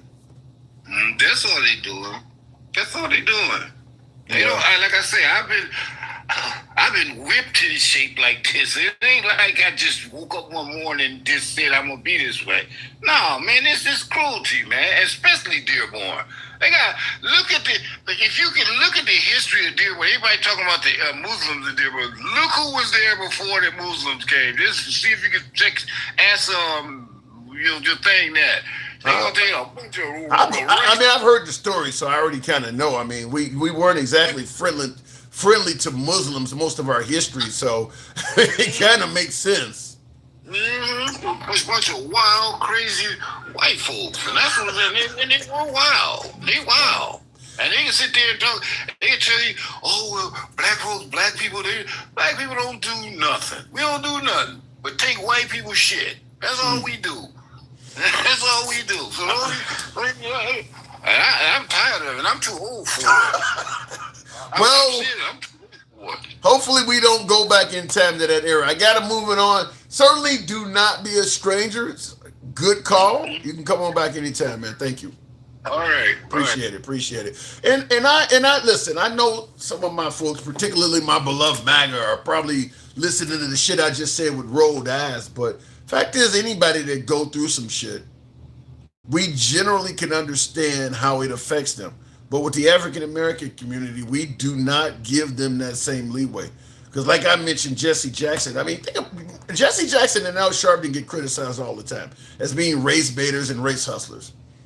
Can you imagine anybody going through the amount of legitimate racism that those two have went through and not seeing race in everything? Both of those dudes, I would tell you that the late Jesse Jackson and Al Sharpton, who's still alive, both of those dudes have probably gotten over 1 million death threats each. Both of them have. Jackson was standing next to Martin Luther King when he got killed. You think you would be kumbaya after going through all of that? I'm not saying it's right or I favor seeing racism in any and everything, but I can certainly understand it. Just like I don't vote right, but I can understand what a lot of things the right stands for. I can see how anybody who went through all the shit they went through would have that opinion. As I stated, there are people who have an adverse opinion towards African Americans and they ain't even dealing with them. You're reading the paper and they got an adverse attitude towards African Americans. Imagine if you're walking down the street and they're always fucking with you, pulling you over as he's talking about getting beaten by law enforcement for no reason. Imagine if that was happening. So I don't think we give them the same, African American, me being African American, but I'm saying them because I don't have these stories personally, but I'm saying we don't give folks, certainly like my last caller who's in his late 60s, he actually did come through some of that. Civil Rights Act being passed in 64, that means he would have been born before that, just a young child. But, you know, the Civil Rights Act being passed doesn't change hearts and minds overnight. So that means he would have grew up with some of that stuff. Because you still had folks spitting on kids and stuff in the 70s. that didn't want him to integrate schools and things like that. So he would have been in that. I can understand it. I can totally understand it if you're going through that. Now, see in the comments, Docky says that is happening now. Yeah, but not to the level what he's talking about. If you got law enforcement or somebody mistreating you on camera, there is actually things you can get done. They don't have the same, I know we gonna get away with this shit, protections that they would have had in the 50s, 60s, and 70s. If you catch if you catch a law enforcement mistreating you or doing some shit that's racist to you now, or even a citizen, even if you catch a citizen doing something that is out and out racist to you in 2026, there's a good chance you may be to have something done about it. So I'm not saying it doesn't happen, but you're not able to do that with impunity like you would have maybe when he was a kid. So it's different. Looking in the comments, you are right. There is relief in some instances. Yeah, there's relief in a lot of instances. So it's different. You definitely got to keep it under the cover now. Cops, like, I don't like the fact that ICE are roaming around without body cams on. And now they don't give them these they want to give them these gloves that can shock you when they touch you. They giving that to ICE without making them wear body cams. You know they're going to be using that on people. You know they're going to be using that. Just to see how it works. Walk up and find you somebody brown and grab them by the tricep and just shock them. You know they're going to be using that. They are deliberately, intentionally trying not to put body cams on ICE officers. But then when the left starts talking about abolish ICE and defund ICE, they act shocked. You can't let people do that shit. I'm surprised ain't nobody went postal on them. Anyway, Andy mask to cover their face. The mask is another one. There is no legitimate excuse to let ICE roam around the country wearing masks. Every measure of law enforcement carries dangers with it. SWAT teams, just your typical beat cop. Every form of law enforcement is dangerous. You can't let one form of law enforcement operate with anonymity. Everything about that is wrong to me. And who knows what will happen after the Trump administration is gone, but some heads will roll. Some of them folks will get in trouble. I'm sure there are some legitimate ICE officers that know of corruption or even crimes that illegitimate ICE officers have committed, but don't feel like they currently have whistleblower protection. If you snitch on an ICE officer right now that abused a Hispanic, there's no certainty that Trump may not pardon the guy, because a lot of folks feel like the mistreatment is coming right from the top. But it'll likely come out after the Trump administration is gone. Anyhow, folks, I do appreciate the 190. Wow. You guys tapped the screen tonight. I appreciate that. 190K, almost 200. I haven't had a 200K live with 200K likes. It's probably been a year. So you guys really, some of you folks, I do want to thank you for the tapping of the screen. It's free, but certainly you help out the algorithm and all of that good shit when you tap the screen like this. So the fact that you guys got it up to 191, wow. I'll read a couple comments since you guys are showing the program some love toward the end. The problem is it always comes back to racism for your party. You have nothing left to offer. No, they got plenty to offer, conservative. Universal health care is huge. Your side ain't offering that. Minimum wage increase and salary increase is huge. Your side ain't offering that. I mean, there's a ton of things that they have other than just bringing it back to racism. Remember that the core complaints for the downtrodden and people at the lower end of the socioeconomic end of the scale are not being addressed by President Trump. Your side is not addressing any of that stuff. You don't hear Trump talking about healthcare really at all. He's talking about, how great the ballroom's going to look. So it ain't just, I understand racism comes up. It's going to come up from the right. I mean, the left rather, because the left has so many different entities involved in it. The right is just, for the most part, just white people. It's mostly a white party. So you're not gonna have the racism claims as much as Muslims and trans. You guys are, all of those groups you're saying that are harmful to the country, they're speaking up. You're saying that the trans are hurting kids? The immigrants are raping and murdering people? The African Americans are burning down cities? Yeah, they're crying out racism because they're claiming they're not doing that stuff. That's where you're hearing it from. Your side is crying. You're crying replacement theory. So everybody's somewhat claiming to be a victim. Every time you put a microphone in front of President Trump's face, he's claiming to be being victimized by something. They stole the election. They wiretapped my office. They did this. They did that. Russia.